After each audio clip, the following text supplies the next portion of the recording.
One day, he was involved in a traffic accident, and when he woke up, I had been reincarnated as a genius teacher at a magic academy. Named Chris. But whether it was a trick of the gods or fate, this person had a major flaw. In this world where every living being except monsters can use magic, he was an illegal player, someone completely unable to use magic. There was only one way to avoid being deemed a monster and executed: to fully play the role of a lazy, but secretly talented teacher and keep fooling the gifted students around him. However, maybe he played the role too well. At the beginning of the story we see Valdar Academy. And an announcement is made: Valdar Academy graduation representative, Michael Foxon. Michael Foxon, step forward. Michael Foxon comes forward and addresses everyone, and he says, "Hello, everyone. I'm Michael Foxon, a graduate of the second class of Valdar Academy." Then we see the protagonist of this story. He is sitting on a branch of a tree, and he is saying, "Hard to believe that the guy who used to stumble over simple greetings is standing here now. Well, from here, he just looks like a talking cotton swab or something. But really, no one else has hair that white except Michael. You've grown so much, Michael. Not that I actually taught you anything worthwhile as your homeroom teacher. Truly, there were countless events over those years. It was so hard staying in character beside the protagonist of a fantasy novel. But now I've completed the main quest. Goodbye to 3 years of over-the-top character settings. Now begins my long-awaited slow life." Then Michael Foxon says, "But I owe it all to someone worthy of being called a true mentor, Professor Chris." By the way, the name of the protagonist is Chris Doton. And Michael Foxon has just taken the name of that person, due to which he gets shocked. And he says, "Why is my name coming up?" And Michael Foxon further says, "If I hadn't met you, I wouldn't be who I am today. Thank you for never giving up on me, even when I was weak and pitiful, and for guiding me. I also know you have your reasons for not being able to stay at the academy any longer. So please, give me a chance to repay you. I'll follow you for the rest of my life." Chris Doton is in great shock and says, "No, no, no. You're the protagonist. Your story is just getting started. The whole world is waiting for you. Do you have any idea how many scouts came just to recruit you?" Michael Foxon further says, "And it's not just me. All of us, my classmates, trained by your hand, we've gathered here for one purpose: to follow Chris Doton. We, all 5 of us, pledge our loyalty to Chris Doton." Chris Doton gets stunted and says, "Wait, what is this situation? How did it come to this? I'm just an ordinary, powerless person from another world who can't even cast a single spell. Did I mess up the character settings?" Chris Doton tells about his story and he says, "This all started before I ever became a teacher at Valdar Academy, right after the car accident. That day, as my consciousness faded, something suddenly appeared in front of me. A system window opened in front of him, main quest. The Earth God's wish, a new life. 2. Something. Accept quest? Yes or no?" Chris Doton is looking at the system window in surprise, and he thinks, "What the heck am I seeing? Am I really about to die?" That's what I thought until I saw that one word. I want to live. There's no way I'm dying here. My life is just getting started. In that moment, I chose to live. Without hesitation, I pressed the button. Yes. Then his eyes open inside the novel. He wakes up in a shock. A lady is standing in front of him, who is happy that Chris Doton has woken up. Chris Doton was surprised to see the things around him, and he thinks, huh? Wait, she can't see the message window? But more importantly, when Chris Doton heard his name from that lady, he was surprised. Then that lady gives Chris Doton his ID card and says to him, "Yes, Mr. Chris Doton. Here is your ID." Chris Doton looks at his ID card and it is written in it that he is a new teacher. His name is Chris Doton and he is also a teacher of Valdar Academy. And he says, "New teacher at Valdar Academy? Wait, this isn't even Japanese. Why can I read it? Today was supposed to be your first day. The entrance ceremony has already ended, but since it was a train accident, the academy will understand." Train accident. Then he says to the lady, "Excuse me, could I borrow a mirror?" Then the system window opens in front of him. Main quest, the Earth God's Wish 1-1. Welcome. You have been reincarnated as Chris Doton, a new teacher at Valdar Academy. You will spend the next 3 years completing quests as Chris Doton. Chris Doton thinks, I've been reincarnated. No wonder those cheesy iSky lines felt natural. And Valdar Academy, that's from the fantasy novel I used to read for fun. The Strongest Demon King Hero, the story of a weak protagonist who awakens as a demon bloodline heir, sweeping aside all enemies with cheat abilities, and ends with world domination and a harem. Classic. But that was a while ago. I don't even remember how many chapters one read. Also, who the heck is Chris Doton? Chris Doton is looking at the system window. A teacher must have disciples. Reach the front gate of Valdar Academy within the time limit. Reward: map of Valdar Academy, April 1st, remaining time, midnight. Penalty: death. Chris Doton gets a huge shock when he sees the penalty. And he punches the system window and says, penalty: death? I just died, and now you're saying I'll die again if I fail. The lady is shocked as she could not see the system window. Also, she cannot understand Chris Doton's problem, and she says, Mr. Chris, you need rest. Wait, who are you yelling at? Next day, Chris Doton leaves for the academy, and he is mumbling on the way, and he says, I forced her to discharge me early, but I'm still kinda sore. Also, starting out as a new teacher with barely any money sucks. Half my savings vanished at that clinic. So far, all I've figured out is that the currency is gold, and the academy is a half-day's walk from here. Also, who is Chris, really? Still, I've always wanted to try this. Status window open. And Chris Doton starts looking at his status. Fame, 0/shut-in mage, magic, S/human magic crystal, strength, F/good condition, agility, F/like a snail, defense, F/like a wet sheet of paper. Skill, illegal players cannot use skills. Chris Doton gets a little surprised and says, what? 3 Fs and I can't use any skills? Okay, stats are one thing, but I can't use magic? And illegal? Did I reincarnate through a pirated version or something? This is bad. Really bad. In this world setting, the only beings who can't use magic are monsters. And I'm supposed to be a teacher at the continent's top academy? This isn't just bad, it's a death sentence. Maybe I should run away? At this rate, my last words are gonna be, can't use magic, but I swear I'm not a monster. But Chris Doton looks at the remaining time, which is just 23 hours 52 minutes and 48 seconds remaining.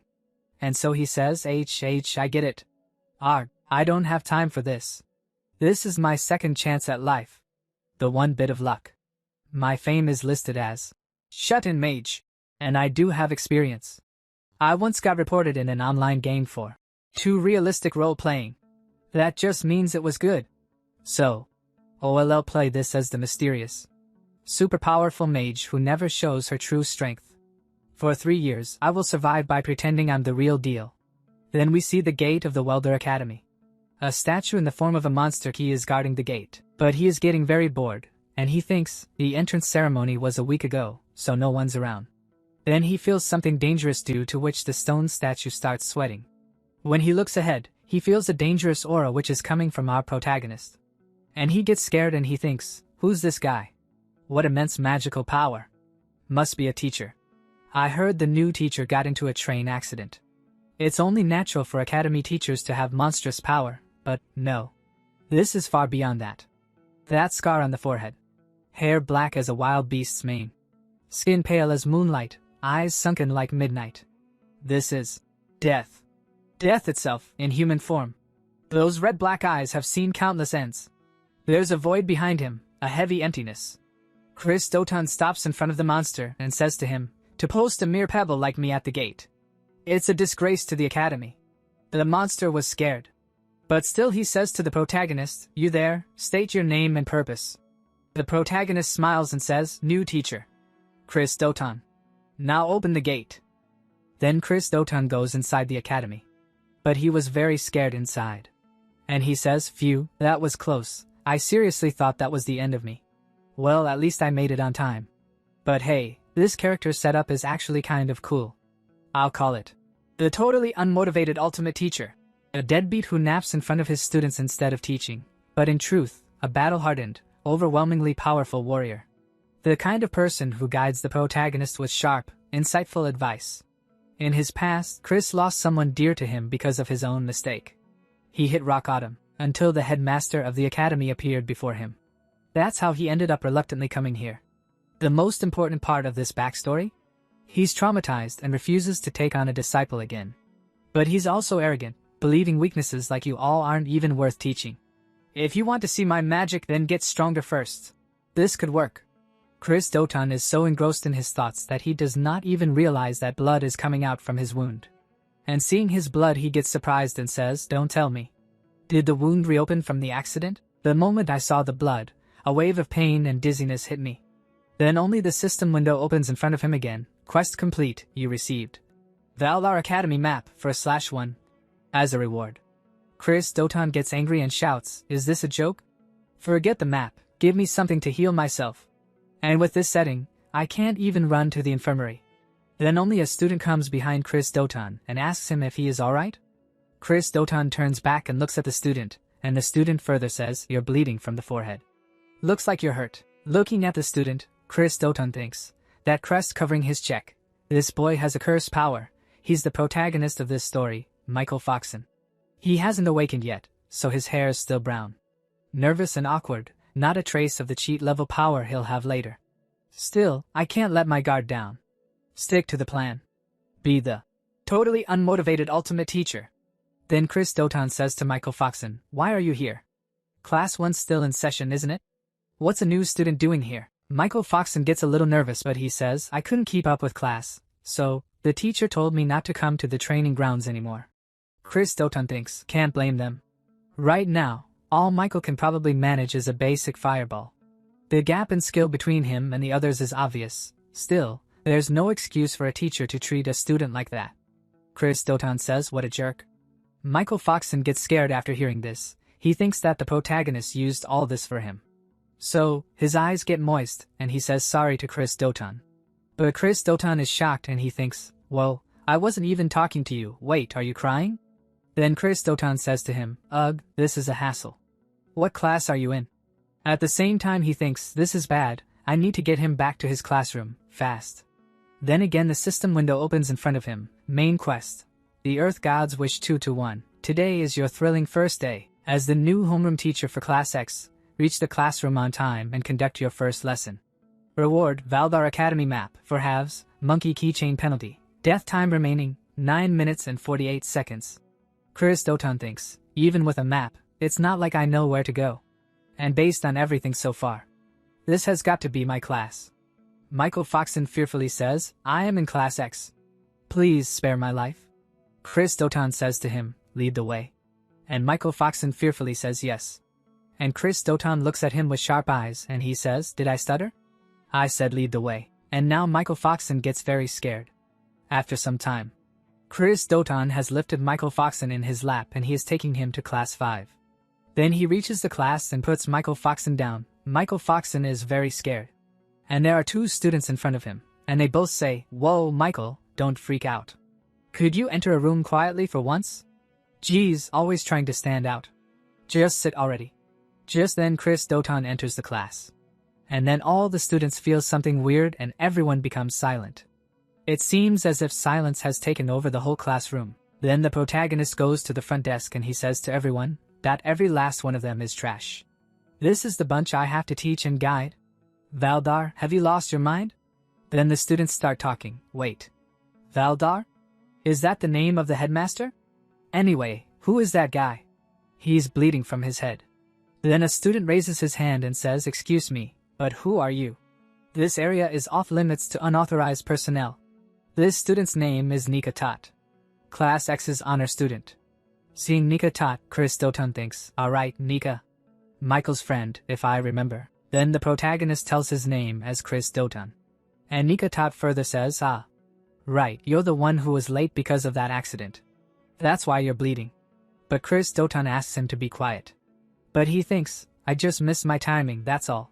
Don't talk about it, it's embarrassing. Okay, I made a strong entrance. But now I need to actually teach to clear the quest. In reincarnation stories, you're supposed to start with preloaded knowledge. Why do I know nothing? No choice then. Then Chris Doton gets up from a square and writes something on the blackboard. And he wrote, self-study. And he thinks, I'll wing it with the right attitude.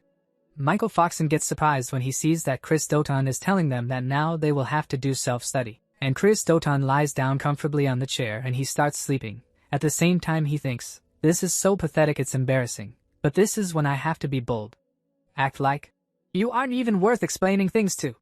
Some students say, did he just fall asleep? Right there? He really went with self-study on the first day. That's insane. Chris Doton totally agrees. Is this even going to count as a lesson? Just then a girl stands up and shouts, "Mr. Chris! If this is a joke, please stop. This is in terrible taste. You didn't even show up at the entrance ceremony. How dare you insult the sacred education of Valdar Academy?"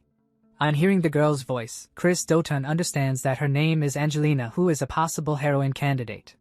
And Chris Dotan thinks, Angelina Sharif, one of the heroine candidates. They called her the Ice Princess, if I recall. And on the surface, she's a duke's daughter. On the surface, anyway. Most of the students here are nobles. Still, I get it. This must be unbearable for her. It might cause problems later, but as Chris right now, this is all I can say. I know about Angelina's tragic past. It stings a little. But then Chris Dotan tells Angelina in a stern voice, "If you're unhappy, then leave." And Angelina gets shocked on hearing this. And Chris Dotan further says, "You didn't hear me? I said if you're not satisfied, then get lost, Angelina Sharif." But Chris Dotan thinks, "I'm so sorry, Angelina." But Angelina says to Chris Dotan, "What did you just say?"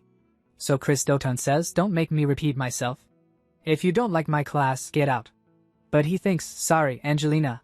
Forgive me for being the kind of teacher who can only say things like this to a previous student." Angelina starts grinding her teeth in anger. Then she says, "I have no interest in learning anything from someone like you." Michael Foxton tries to stop her, and he says, "Angelina." But leaving the classroom over this. But Angelina says to him, "With your ability, I doubt you'd keep up with any lesson anyway, and I don't have time to waste on some worthless teacher." Listening to Angelina's words, many other students also start leaving the classroom. And Chris Dotan is watching his students leaving, and he thinks, "Dad, I figured this would happen. They're all proud nobles, after all. I wonder how many will even stick around in the end. I braced myself for this, but still. If I get fired, what then? All I can do is trust the headmaster to have my back." Then the system window opens, quest cleared. You resend. Map of Valar Academy 2/4. And monkey keychain. As rewards, Chris Dotan thinks, "For now, I survived." Oh? It just happens that only the main characters are left. The protagonist Michael, the honor student Nika, and the potential heroine surrounding the main character. The twin-tailed girl is Dolce. The other girl is Belle, the healing type support. And one more who's not here yet. I'll introduce her later. Now then. Time to act like a real mentor and say something wise. Chris Dotan stands up and says, "Teach magic half-heartedly and people die." Hearing Chris Dotan's words, all the pending students' ears perk up, and they all get shocked, and Chris Dotan says, "That's why Valdar Academy is a training ground for killers. Give a deadly weapon to someone who can't even control their own mana, and it won't be them who dies, it'll be someone else. Calling it an accident or mistake, that's just sugarcoating reality. Do you have the resolve to bear that responsibility?" But all students become quiet, and no one says anything. Then Chris Dotan starts leaving from there. After some time, Chris Dotan comes out of the classroom and stands near a wall, and he starts laughing and he says, "I think my lifespan just shortened by 10 years, creating a character whose life depends on their performance. Really is a whole other level. I need to adjust to this reality, and fast. Oh, right. That monkey keychain I got as a reward.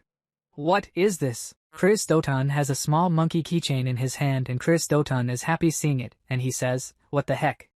It's adorable. I personally love it, but if Chris carries this around, it'll totally ruin the vibe. I wonder if it has any effects?" Then suddenly the system window opens in front of him, and it says, "Equip item. Monkey. Chin? Yes or no once equipped. It cannot be removed for 5 minutes. Choose wisely." Chris Dotan says, "So I won't know the effect until I equip it? Alright, let's just check what it does." The system says, "You equipped monkey keychain. While equipped, your agility increases by 1 rank. From F snail to E big bros snail." And Chris Dotan becomes happy seeing this, and he says, "An entire rank boost to agility. This is a cheat item. As long as I hide it under my clothes, it's fine. Higher agility means better offense and dodging." The system further tells Homer, while quicker speech will end with key. Example. The system is truly generous key. Chris Dotan gets surprised on listening to the system's words. But he controls himself and says, "What? Did you just say? Are you implying I'm a monkey?" And Chris would never talk like that. A girl is watching all these actions of Chris Dotan from behind, and she gets a bit surprised. Then she takes Chris Dotan's name. And when Chris Dotan turns back and looks, she is standing there. and he asks Chris Doton, "Why are you here?" Then Angelina is unable to move, she stops. And Chris Doton thinks, "Crap. I should have used a stealth spell." Angelina thinks, "The moment those Reaper-like eyes locked onto me, my mouth opened on reflex. There's no way any excuse would work on this person, not even the Duke Sharif family name. I know her type well. People who trust only in their own power and disregard everyone else, arrogant geniuses. That scornful gaze, I've seen it more than enough to last a lifetime. What now? You're not going to check my pockets, restrain me, or stop me from running? Is this what they call silent pressure?" Then Angelina says, "You saw, didn't you? That I was smoking. I won't deny it. I know it was wrong. I'm sorry. I'll accept whatever punishment is due." Angelina thinks, maybe it's good that he caught me. There's no way he'd let it slide anyway. Even if it hurts my reputation, if he tells me, "You're unfit to inherit anything," and rejects me outright, then maybe I can finally give everything up and just be free. Chris Doton touches Angelina's forehead with his finger and says to her, "Pathetic kidkey." Angelina thinks, "YH? What does that mean?" That look. It wasn't scolding or furious. It was like someone who had seen another suffer and meet a tragic end, just like them. Trying to numb the pain through reckless behavior is foolish and short-sighted key. No matter how powerful you are, you can't redo the past. That regret. That way of seeing echoes of the past in similar moments now. You're just like me. You're human too. So you weren't just some tyrannical generalist after all. Then Chris Doton starts leaving. And Angelina gets surprised when she sees a monkey keychain near Chris Doton. And she thinks, that monkey doll doesn't match your appearance at all. You must have gotten it from someone important, or maybe it's a memento. I'm sorry for reminding you of something painful. And for acting out of line despite being such an amateur. But Chris Doton thinks, by the way, enforcing a no-smoking rule on campus doesn't fit your character at all, right? Wait, was she able to tell my speech turned into tea? After some time, Angelina comes back to her classroom and sits down. Chris Doton is surprised to see that Angelina is back. And Angelina says, don't misunderstand. I was just curious about Belle Fruzia's healing magic, that's all." And Nika Tot gets excited and he says, "So, X class now has me, Nika Tot, Michael, Dolce, Belle, and Angelina. That makes 5. It's like a small elite unit. So cool." And Chris Doton thinks, well, the rest of the students all requested transfers out of this class. Dolce says, "I wanted to show those useless extras what we're made of, right, Michael?" Chris Doton thinks, as expected of Dolce, a real little devil-type heroine. And Belle says, "Dolce, don't tease Michael. The teacher is about to explain today's lesson." Face forward. "Professor, what will we be doing today?" Chris Doton says, "Well, I guess it's finally time for a real lesson. If I could avoid it, I would." Then he says to the student, "Today's lesson is field training." And the system says to Chris Doton, "Main quest, one of the Earth God 1 to 3, first real tracking mission. Take the X-class students to Vinitz Plains and slay monsters. Complete all objectives within the time limit. Reward: map of Valdar D, 3/4, rusted sword penalty. You already know, right? Monsters defeated 0 out of 50. Time remaining, 24 hours. After some time, we see the beautiful place. Then a teleportation formation opens and Chris Doton and his students come out from it. And Angelina says, "The Vinitz Plains? So this is where the field training will take place." Nika Tot is excited. And he looks at Chris Doton with shining eyes and he says, "Wow. Professor, we haven't even been given weapons yet, and you're already using teleportation magic?" But Chris Doton thinks, "No, that wasn't me. We were just in the classroom, and the next thing I know, we were here. What's going on? Spatial magic isn't something students can use." And then Dolce looks at Chris Doton's head and she says, "Wait, there's a shadow over Professor's head." And the students think, that must mean we were summoned here by someone else. That's a horned rabbit. There are horned rabbits behind Chris Doton. And the system tells Chris Doton, teleportation by an unknown party confirmed. You have arrived at the designated location. And Chris Doton thinks, we were brought here by a third party. Dolce shouts, it's a horned rabbit. Angelina says, Professor, there's a boss monster right behind you. Chris Doton looks back in fear and thinks, am I going to die? And the system tells Chris Doton that the remaining time is 23 hours 59 minutes and 59 seconds left. Until now, he had not hunted even one of the 50 monsters. And there are 2 dangerous monsters in front of Chris Doton, as well as the boss monster. And Chris Doton thinks, get a grip. Right now, I'm Chris Doton. What would he do in this situation? To him, this kind of thing wouldn't even count as playtime. He'd probably use it as a chance to test the students. Then Chris Doton shouts and says to the students, you fools. Have you already forgotten why we're here? Angelina says, what? You can't be serious. You expect us to train in this situation? Do you even know what's behind us? But Nika Todd is excited and says, get it now. Angelina. That must mean Professor will handle the boss himself. We just have to take care of the smaller ones. Chris Doton gets happy and thinks, what a model student. He just saved my character with that perfect interpretation. Dolce says, that's so we're just on Ming and Clean to do? And Angelina looks at Chris Doton with scared eyes, but she says, that I understand. You must have a plan. I believe you wouldn't knowingly put us in danger. And Angelina takes out her spear and stands in a fighting posture. And she moves forward and starts attacking the monster. And seeing this, Belle says, leave support to me. If anyone gets hurt, I'll heal you right away. Michael Foxon starts gathering fire in his hands to use his fire magic. Chris Doton is happy to see Michael Foxon's fire magic and he thinks, great job, everyone. As expected of the story's main cast and their companions. This is going smoothly. Slowly, all the students together start killing the monsters and slowly the number of monsters killed is increasing. But then the monster's saliva drops on Chris Doton's shoulder, feeling which Chris Doton is shocked. When he turns back, there is a 3-horned rabbit in front of him and Chris Doton gets a little scared after seeing it, and he thinks, right, I forgot that guy was here. Honestly, I'd rather pass out before I even feel the pain. No, it's too soon to give up. Even if I get eaten, there's still a chance I survive. If I fail this quest, I'll definitely die, so it's smarter to choose the first option instead. Then Michael Foxon sees that Chris Doton has been attacked by Boss Monster and eaten. And seeing this, Michael Foxon gets a big shock and he starts running to save Chris Doton. But he thinks, right before my eyes, someone died. Again. Is it because I'm weak? Because I'm a failure. Who can't even defeat a single monster? Is this my fault? Just then Belle goes and stops Chris Doton.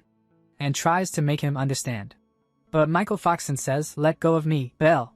Professor's still over there. But Belle says it's already too late. Professor sacrificed himself for us. Monsters that size get sluggish once they're full. But Michael Foxon says, no. You're wrong. Belle, you're good at healing magic, right? With your power, maybe we can still save him. But Belle says, I'm sorry, Michael. And Michael Foxon starts remembering his old memories when he had stopped Chris Doton. And he had told him, I know I have no right to say this. Booty want to be stronger. I want to be strong enough to take on all responsibility on my own.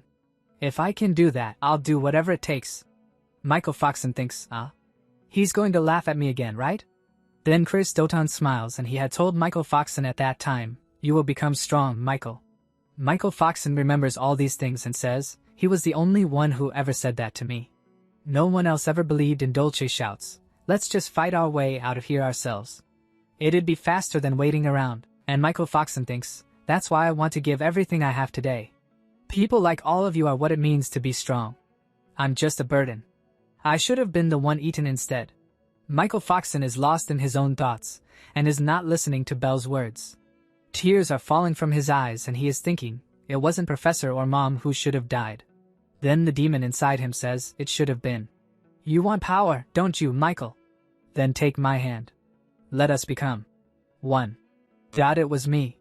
And the demon inside Michael Foxon was about to control Michael Foxon's intellect. Then Michael Foxon stops, and he hears someone's voice. And someone says, everyone stop. And the protagonist appears in front of them, covered in blood. He has killed the boss monster and asks, why are you running? Can't you see the monster still swarming around us? Chris Doton and his students have killed 27 out of 50 monsters so far. The quest is already half completed. Nika gets happy to see Chris alive and says, as expected, Professor? You're alive. Did you let yourself get eaten on purpose to attack from the inside? Chris thought, no way. Thanks for interpreting it like that, though. Then he said, you're noisy. I told you today was your field training, did not I? You forgot your objective and tried to run away. On listening to Chris's words, Nika again goes ahead to fight with the rabbit monster, and he says, I'm sorry. I'll return to training right away. Belle tells him, Nika-san. It's dangerous to go back alone. Then Dolce says, Professor, even if those idiots manage to get through that, my eyes won't miss a thing, you know. I'll find out what you're plotting sooner or later, so look forward to it, okay? On listening to Dolce's words, Chris thought, yep. This kid is definitely my top threat. Scary. Scary. I wish I could switch classes. Seeing Chris safe and sound, Michael and Angelina have tears in their eyes. But Chris is a little confused as to why they are getting so emotional. Anyway, seeing them both, Chris thought, are they crying because of me? What kind of protagonist is this girl, and she still hasn't fully awakened? Angelina said honestly. Was it really necessary to go that far? Even after you were eaten, we kept fighting without giving up. I thought this was a kind of test. But if you had the power to defeat it in one hit, you should have done it from the start. That was way too dangerous for just a performance. Chris thought, what should I do? They're misunderstanding everything, but I don't really feel like explaining. Because, by eating me, who possessed S-rank magic power, that monster, its stomach just burst from overeating. Then he said to both of them, I believe I said if you're unhappy with my methods, then leave. Also he thought, anyway, let's calm them down and get them back to training. Angelina said, I doubt we'll never make the same mistake again. Michael said crying, I am sorry. Please don't abandon me, Professor. Chris thought, I'm kinda feeling guilty now. Chris said, then you all get going too. At the same time he thought, I really do want to explain everything properly. But every living being in this world possesses magic power. Among them, monsters are born with relatively little magic power, so they have no choice but to absorb it from other life forms. The human species in particular, which holds overwhelming amounts of magic power, is often targeted by monsters. Magic power, as human magic crystal. However, all I have is an overwhelming amount of magic power. In other words, to them, I'm the ultimate dish, premium foie gras topped with caviar. But what happens if you try to stuff a watermelon into a small plastic bag? Magic power that exceeds capacity can't be absorbed and just bursts the container. Well, I didn't really think it would go that smooth. Anyway, now that the boss is dead, the small fry would normally come after us. Dolce attacks the rabbit monster using water magic, while Angelina attacks the monsters using birth magic and freezes them. Chris is shocked to see their power level and thinks, but these kids are perfectly in sync even without being taught anything. It looks like I don't need to worry. In that case, at the very least, I need to be able to protect myself. Chris uses monkey keychain, item monkey keychain equipped. While equipped, agility increases by 1 rank. F snail, to big bro E snail. Chris is about to fight the rabbit monster and he thinks, I probably won't need to give the students any more orders, so I'll boost my agility here. But the rabbit monster has more agility than him and Chris barely dodges the punch. But he still gets a little injured and his heart is pounding, and he thinks, hi. If I were still F rank, half my cheek would have been gone. I'm not Ampa Man, you know. The other students are easily killing the rabbit monsters and so far they have defeated 49 out of 50. And Dolce smiles and says, I'm so sorry, I thought I got them all, but it looks like one slipped through. Someone is watching them all from a distance and he is sitting on top of a dragon, and he says, I can't believe it. I thought it was just a possibility, but it's really Chris, isn't it? Seeing him, Chris thought, who is this guy? He totally looks like he's screaming, I'm the mastermind. With that appearance, wait a second. Could he be the one who teleported us here? The man comes down and says to Chris, where have you been and what have you been doing all this time? How long has it been since I last saw that beautiful face? Do you know how much I've wanted to see you? Chris is a little confused. He thought, wasn't he wearing a hood to hide his identity? And what's his relationship with Chris? That's the look of a maiden in love. Chris tries to remember who is the man standing in front of him. His students are also surprised and they also want to know who that man is. Chris thought, you've got it all wrong, everyone. I seriously have no idea who this guy is. The man says, what's the matter? Aren't you happy to see me? If you're still mad about what happened back then, I'm sorry. Chris thought, what are you talking about? And where did Chris even meet this guy? Ah, no good. I have to pretend to be Chris, for now. Michael calls Chris from behind but Chris does not reply. When Michael sees Chris's serious face, they become a little cautious, and they think that man is dangerous. It's the first time I've seen a professor be so cautious. Michael thought, on top of that, he commands monsters like they're his own children. Could he be the one who unleashed the rampaging horn rabbit? And the man said, I thought someone had killed my precious darlings, but to think it was Chris. Michael thought if it weren't for the professor, I'd have been killed without a word. The man said the master said he wanted to check on the young master's progress. I was thinking about killing one of his friends right in front of him, but I never expected you to show up. Try to see things from my perspective too, okay? Chris's students get scared after hearing the man's words, but Chris asks them to remain calm. And the man further says, "You're the one who ruined my mission, so why have you been quiet all this time?" Well, I guess making excuses wouldn't suit you anyway. Michael thinks, Professor. Despite having such a face full of murderous intent, why do you just accept it without fighting back? Could it be because we're here? You can tell how furious that person is just from their aura alone. It's difficult even for Professor to defeat that person while protecting us. It's frustrating. I'm still nothing but a burden to the Professor. With my current power, I can only manage to finish off monsters that are already near death. Then the man says to Michael, "You're just following the master's orders too, so I won't get in your way." But if you smiled and said, "Good job," to me, it would lift my spirits. Michael thinks, but that person also seems to care deeply about the Professor. No, but look at Professor's eyes. This is just his selfish form of courtship. The man says, "If it's difficult, I'll set things up for you. You've always praised my face for being beautiful, after all." But then Chris summons the sword and points it at the man's neck, because of which the man gets surprised. Michael was nervous because Chris took action and placed the sword on the neck of that stranger. And he tries to understand what just happened. And he thought, what just happened? Where did that sword even come from? There are only a handful of people on the continent who can wield creation magic. But if it's Professor Chris, maybe it's not impossible. Then Chris said to the stranger, "What nonsense have you been spouting all this time? Talk in your sleep, you trash." The stranger gets a little nervous, but he says, "So you're still holding a grudge about that, huh?" Chris smiled, but inside he was nervous, and he thinks that I am saved. It's thanks to the protagonist defeating the 50th one. I can't tell you how much I wish for it in my heart. I was praying that even just one of those lying on the ground would be finished off. A little while ago, Michael was disappointed that his power level is not equal to Chris and that stranger. So he was sad, but he did the right thing by killing a monster. Due to which the task which Chris got from the system, of defeating 50 monsters, was completed. Due to which Chris got a reward from the system, and the system tells him, as a reward you have obtained Map of Vital Academy, 3/4, and Ancient Sword. Remove the monkey key holder, and equip the rusty sword. And as soon as Chris gets the ancient sword, he asks the system to equip it quickly. And the rusty sword gets equipped.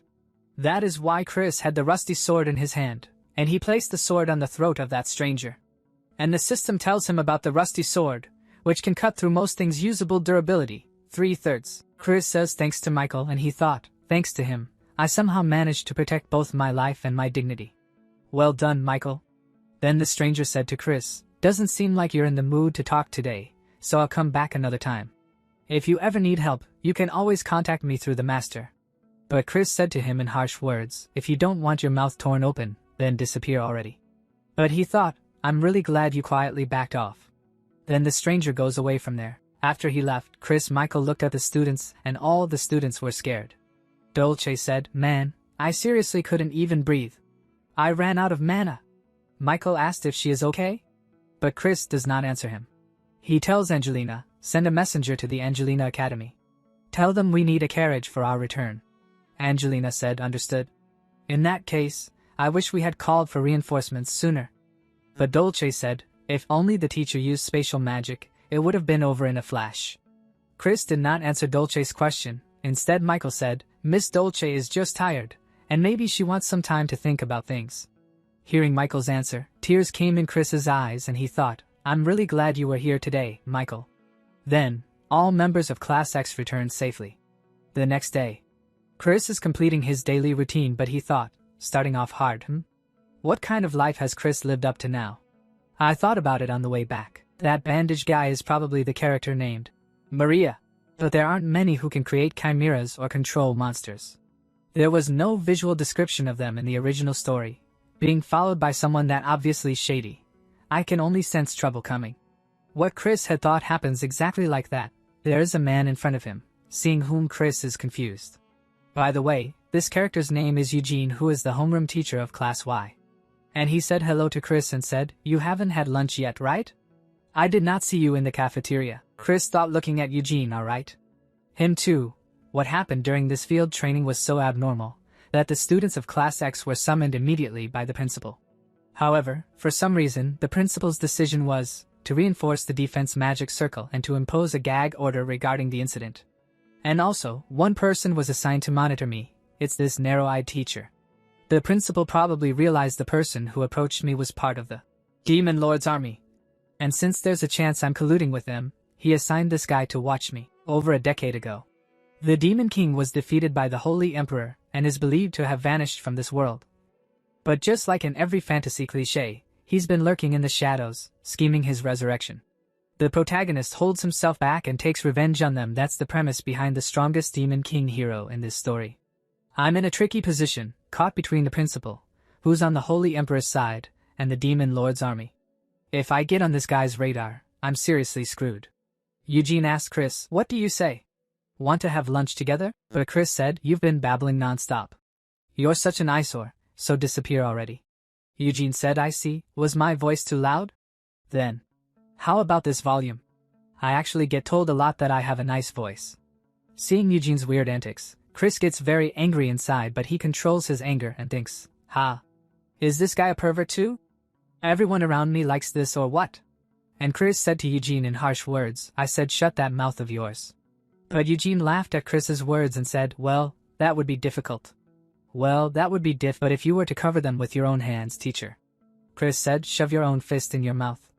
Then Chris gets a new quest by the system. Wish of the Earth God 1 to 4. Building relationships with fellow teachers is also important. Try inviting a fellow teacher to hold a joint class. Rewards 1. Map of Vital Academy for 4th 2. Rotten Mandragora route, * if you fail, you die. Remaining time, 48 hours. Chris thought, they're not even trying to hide their malice anymore. Do it or die is basically the default now. At this point, I have no choice but to use this guy. He's the homeroom teacher of neighboring Class Y. He has the most students who transferred from Class X. But how am I supposed to bring up something like that while staying in character? It's not like I'm a Tsundra character. No, wait. The quest says to hold a joint class, but it doesn't say we have to become friends. In that case, there's no need to force myself to act nice. Then Chris said to Eugene with a serious face, "Hey you. Because of you, I wasted 5 whole minutes of my time. I'd love to make you pay for that right now, but may my master come to love many more things. If that happened, that child would end up sad." Chris felt a little cringy while saying all this and thought, ugh. Even though I made this backstory myself, it's so painfully cringy. Chris continued and said, "If you want to get close to me that badly, let's have a match. The trash you were teaching and the scum I raised. We'll see who is better." At the same time he thought, of course he wouldn't refuse. The principal ordered him to approach me and to extract information that altered all. Eugene asked, "Do you mean a match between our students?" Chris said, "If I win, don't ever show your face in front of me again." Eugene thought for a while and then said yes. And smilingly said, "You come up with surprisingly fun ideas. Then if I win, will you treat me to a meal?" Chris thought, why is he so obsessed with food? It's such a mystery. Then he said, "There's no chance you'll win?" Eugene said, "Well, fine. It sounds fun. So, when should we do it?" Then Chris says, "Tomorrow afternoon." Eugene said, "Got it. Then see you tomorrow." Chris turns back and starts leaving, but he thinks, the outcome doesn't matter. As long as we can hold a joint class, that's enough. But honestly, with all the nerdy characters in Class X, I don't really think we'll lose. And someone was secretly listening to their conversation. And we see that it is Nika. And Nika has completely heard their conversation and he says, "Teacher, are you having us compete against another class because you believe in us?" The entire academy was buzzing. Whispers turned to shouts in the hallways. "Have you heard the news? Class X and Class Y are going head-to-head. Let's go check it out." Wait, wasn't Class X the one where half the students tried to quit on the first day? Yeah. Just making eye contact with their teacher is terrifying. But then came the real piece of gossip, one that sent shockwaves through the student body. And the best part? It's not just about bragging rights.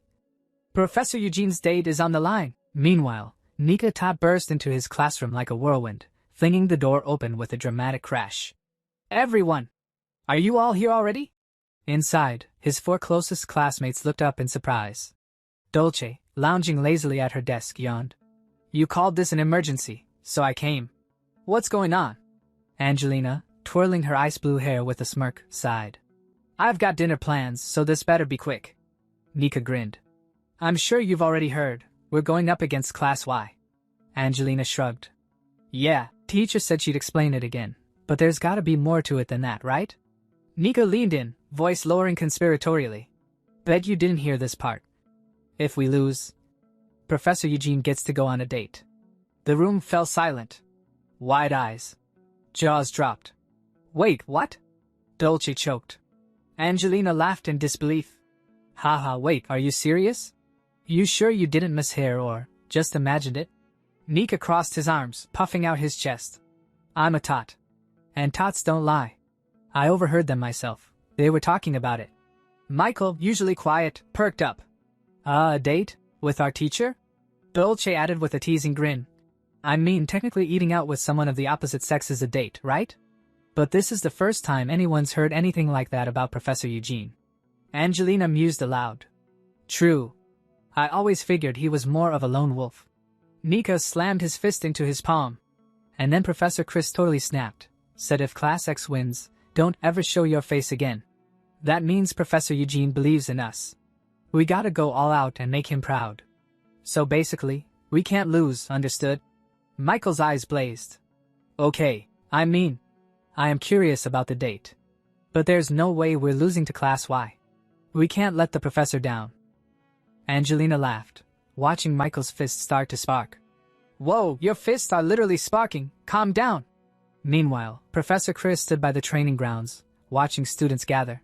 She sighed. This whole date thing's gotten way out of hand. Across from her, Professor Eugene approached with his usual unreadable expression. Chris eyed the difference between their classes. Just look at that numbers gap. There's no way this is balanced. Eugene spoke first. Are you familiar with the match format? One-on-one duels. First team to 3 wins takes it. Chris scoffed. Humph, what a hassle. Wouldn't it be faster to just let them all brawl at once? Eugene shook his head. It's too early to teach them team battles. Chris raised a brow. Oh? My students already pulled off combo attacks without blinking. That main character buff is ridiculous. Now then, choose your first fighter. Chris didn't hesitate. No need to overthink it. I've trained them well. Just level up and smash them down with brute force. Nika taught. Nika saluted, grinning ear to ear. Yes, sir. I'll return with victory in hand. Victory or death. Chris deadpanned.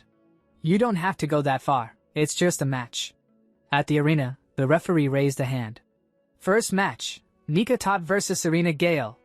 Whoever hits 0 first loses. Match ends immediately at that point. Fighters, take your positions. 3, 2, 1. Begin. Irina lunged in first, blade flashing. Nika inhaled deeply, and in a flash, his sword lashed out in a clean arc clang. Irina's sword flew from her hands and she skidded back, dropping to a knee. The crowd gasped. Referee. Class X's Nika Tot wins the first round. Nika jogged over to Irina, offering his hand. You okay? Here, I'll help you out. She gritted her teeth but smiled. I'll win next time. Chris's eyes widened. What the? Why isn't anyone else shocked? She overheard the other teachers chatting. Not bad. Well, it is the Tots. I'd expect no less. Chris nearly choked. Wait, what? That's tank level damage, from a support class? Michael, off to the side, beamed. Nika's gotten crazy strong already. Chris sighed in relief. Phew, glad I'm not the only one freaking out. Eugene smiled. Alright, who's next? Chris smirked. Just pretend to think it over. I already know who. Angelina. Angelina snapped to attention. Understood. I'll easily claim another win. Chris planned ahead. We'll wrap this up cleanly. The Twin-Tails girl will finish it. No need to send in the healers or newbies. Michael looked at Chris with puppy dog eyes. Please, give me a chance. Dolce giggled, catching on. Why is he staring at me like that? Referee. Second match, begin. Angelina summoned her shimmering ice spear and charged. Her opponent parried, but Angelina's relentless assault pushed them back. The teachers watching murmured, as expected from the heir of the Sheriff family, classic ice magic. Chris's jaw dropped. Whoa, All those sparkles and crashes, it looks so damn cool. With a final thrust, Angelina's ice spear struck true, sending her opponent sprawling. Referee. That's enough. Class X's Angelina Sheriff takes the win. Angelina grinned proudly. Naturally. She turned to look at Chris with smug, expectant eyes. Why does she look like my family's dog when it's being smug? I want to praise her, but I gotta stay in character. Chris barked. What are you waiting for? Get back here! Now. Angelina flinched. I was already on my way. Eugene folded his arms. One more win, and it's over for us. Chris cracked her knuckles. Let's finish this cleanly. Dolce. Dolce skipped forward, beaming. Professor, I'll tie them down for you. Dolce suddenly raised her hand and announced loudly. I forfeit. Everyone nearby was caught by surprise. Nika's eyes widened in shock as she quickly spoke up. Eh? Why? Did you suddenly feel unwell or something? You're not thinking of letting the teacher go on a date or something, are you? Hearing this, Chris also turned his head, surprised. He thought to himself, huh? What's a date? Well, whatever. Let's just hear her reason first. Chris then asked directly, Did you get cold feet? But Dolce shook her head with a carefree grin. Nah, it's not like that. I just thought it would be unfair. I mean, it's against the rules for me to participate in a one-on-one match, right? Chris furrowed his brow slightly, his mind spinning. Well, that's certainly true, he admitted internally. This kid has an invisible sixth member of the protagonist's party. After all, she has her twin sister with her. However, that fact was supposed to remain an absolute secret. Due to various complicated circumstances, no one else was supposed to know about Dolce's twin. What are you planning? Chris wondered warily. Dolce then turned toward Michael with a bright, teasing smile and said, So win in my place, okay. Michael. Chris sighed inwardly. As I thought, she's trying to score points. She probably thinks she's giving the protagonist a chance to shine. Well, it's not a problem to lose once or so. He then called out to Michael. Michael, are you prepared? Michael clenched his fists tightly, his expression full of determination. Yes. I'll give it my all and definitely secure victory. Well, it's just a match between students, Chris thought, somewhat reassured. It should be fine. Now, the match officially began. Michael stepped into the arena. Standing in front of him was a menacing-looking student with a cruel smirk on his face. The academy bully. The bully sneered. Hey, Michael, you cursed, disgusting commoner. You should be grateful that I'm your opponent. The moment Chris saw that student's face, his eyes widened in horror as a cold sweat ran down his back. Oh no. I forgot. There are mob characters who bully the protagonist. The bully stepped forward, provoking further. Hey, don't just stand there silent. Say something, will ya? But Michael remained silent, his face stiff, unable to respond. Chris clenched his fists. It can't be helped that there are characters who provoke the protagonist in this setting. But now is not the time.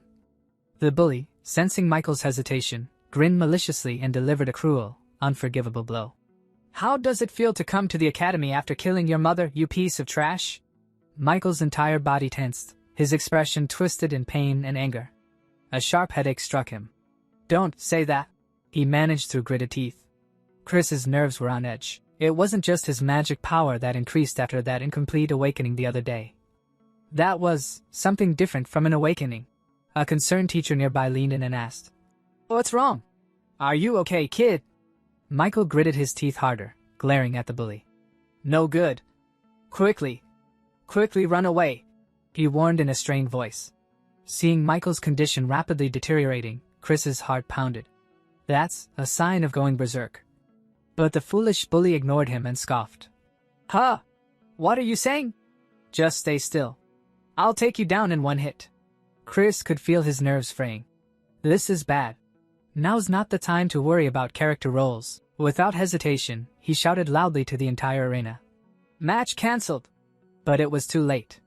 A dark, ominous energy began pouring out of Michael's body, surrounding him like a thick, malevolent fog. The evil aura grew thicker and thicker, crackling in the air. Teachers and students alike stared in horror. Chris's face went pale as fear gripped him. It's over. He's completely turned into a monster now.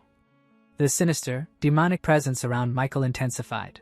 His face twisted, his real, monstrous side, hidden beneath his usual gentle appearance, was now visible to all. A collective scream echoed across the arena. "Monster! Monster!" The students panicked and began shouting in terror. The bully who had mocked him earlier was now trembling in fear, his voice quivering as he pleaded. Please! Help me! Somebody!" Michael's monstrous form slowly stepped forward toward the bully, his eyes glowing with hatred. At that moment, a familiar ding sound echoed in Chris's mind as a system notification appeared before his eyes. Quest difficulty may change depending on the situation. Please successfully complete the class as a teacher. Chris gritted his teeth in frustration. Every single time, they push unreasonable demands on me. They want me to stop the protagonist's rampage, with my own hands. He knew he had no other choice. Without wasting a moment, he quickly moved toward Michael. The students watching gasped in shock. Teacher Chris! Chris clenched his jaw. The only saving grace is, this place is designed so that no one dies. Plus, that kid probably still has some reason left. But before he could reach Michael, Eugene, another teacher, quickly appeared beside him. Eugene summoned magical chains and tried to bind Michael in place. The glowing chains wrapped around Michael's monstrous form, but in an instant, he tore through them with frightening ease and sent Eugene flying backwards. The crowd screamed in terror. Teacher Eugene! Everyone fall back. All faculty members, prepare binding magic. But another teacher shouted in panic. It's no use. It won't work. That abnormal magic power is blocking our spells. One of them cried out. Teacher Chris! What are you doing? Please, run away quickly. But Chris didn't panic. He pushed forward, stepping fearlessly into the corrupted aura. Michael's monstrous figure paused for a moment, his monstrous eyes catching sight of Chris. Something in them flickered. If it's Chris, she definitely won't run away, one student whispered. Michael, though trembling, still retained a tiny shred of his consciousness. His mouth opened weakly. Teacher. No. Run. Run away. Quickly. Chris took a steady breath. I almost broke character from being too scared. But I can't give up here. He still recognizes my face. Now's my chance. Without a word, Chris stepped up and stared into Michael's eyes. Michael's body stiffened as he began to sweat nervously. In an instant, Chris lashed out with a swift kick to Michael's knee, causing him to buckle. He grabbed Michael by the collar and pulled him in close, his gaze fierce and unwavering. He spoke with a voice like steel. Is this the strength you desire? It doesn't matter what fate you bear. If you make a true resolution, you can be reborn as a strong person. That's why I said you can become strong. There won't be a next time. He stared into Michael's eyes. Come back, Michael. The words struck deep inside Michael's heart. His monstrous aura wavered. Come back. Michael. Michael's eyes trembled, his body quivering. Slowly, a trace of his true self returned. And with that, Chris turned to his student and called out. Let's go back, Michael. Without waiting for a reply, he walked away, leaving the tense atmosphere behind. Some time later, Chris found himself alone, his mind still reeling from the recent events. Suddenly, a sharp pain coursed through his body, and he winced, clutching his side. Ow. That hurt, he groaned, his voice tight with pain. I'm gonna die. That's totally, right? Just then, a familiar chime sounded, and a translucent system window shimmered into existence before him. Quest completed. You received the Dalyu Academy map for 4th Rotten Mandragora route. The map has been updated. Location detection feature unlocked. Rotten Mandragora route. Consumable. Effect. Recovery speed increased by 200%. Side effect? Wish of the Earth God. You've completed all of Chapter 1 of the quest. Chris sighed deeply, muttering to himself. I left those students behind, and that creepy slit-eyed guy too. But I guess I did get some rewards out of it. The Vidalua Academy map, and now I've unlocked location detection. He paused, furrowing his brow. Still, I'm worried about Michael, but he crouched down near a doorway and cautiously peeked inside a dimly lit room. His heartbeat quickened, but he forced a casual expression onto his face, masking his concern with a thin veil of indifference. It doesn't really fit my character to get involved, he thought. Let's just say it's because I have trauma from losing a student.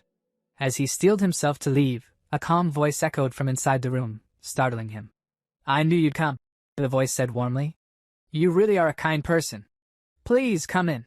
Chris's eyes widened, recognizing the voice. He stepped inside, where Eugene awaited him with a faint smile. That was a reckless move, Chris scolded, his voice sharp, though not entirely devoid of concern. Eugene let out a short laugh. "Ah, so you noticed?" he replied, a glimmer of amusement in his eyes. Chris's gaze narrowed as a memory surfaced. Come to think of it, when he jumped in earlier, he didn't cast any defensive magic, did he? Did he really go in with just his body? Is he seriously that dumb? Eugene, as if sensing his thoughts, shrugged nonchalantly. I was confident I wouldn't die, and if it let me earn a favor from you, it was a small price to pay. So, about our bet.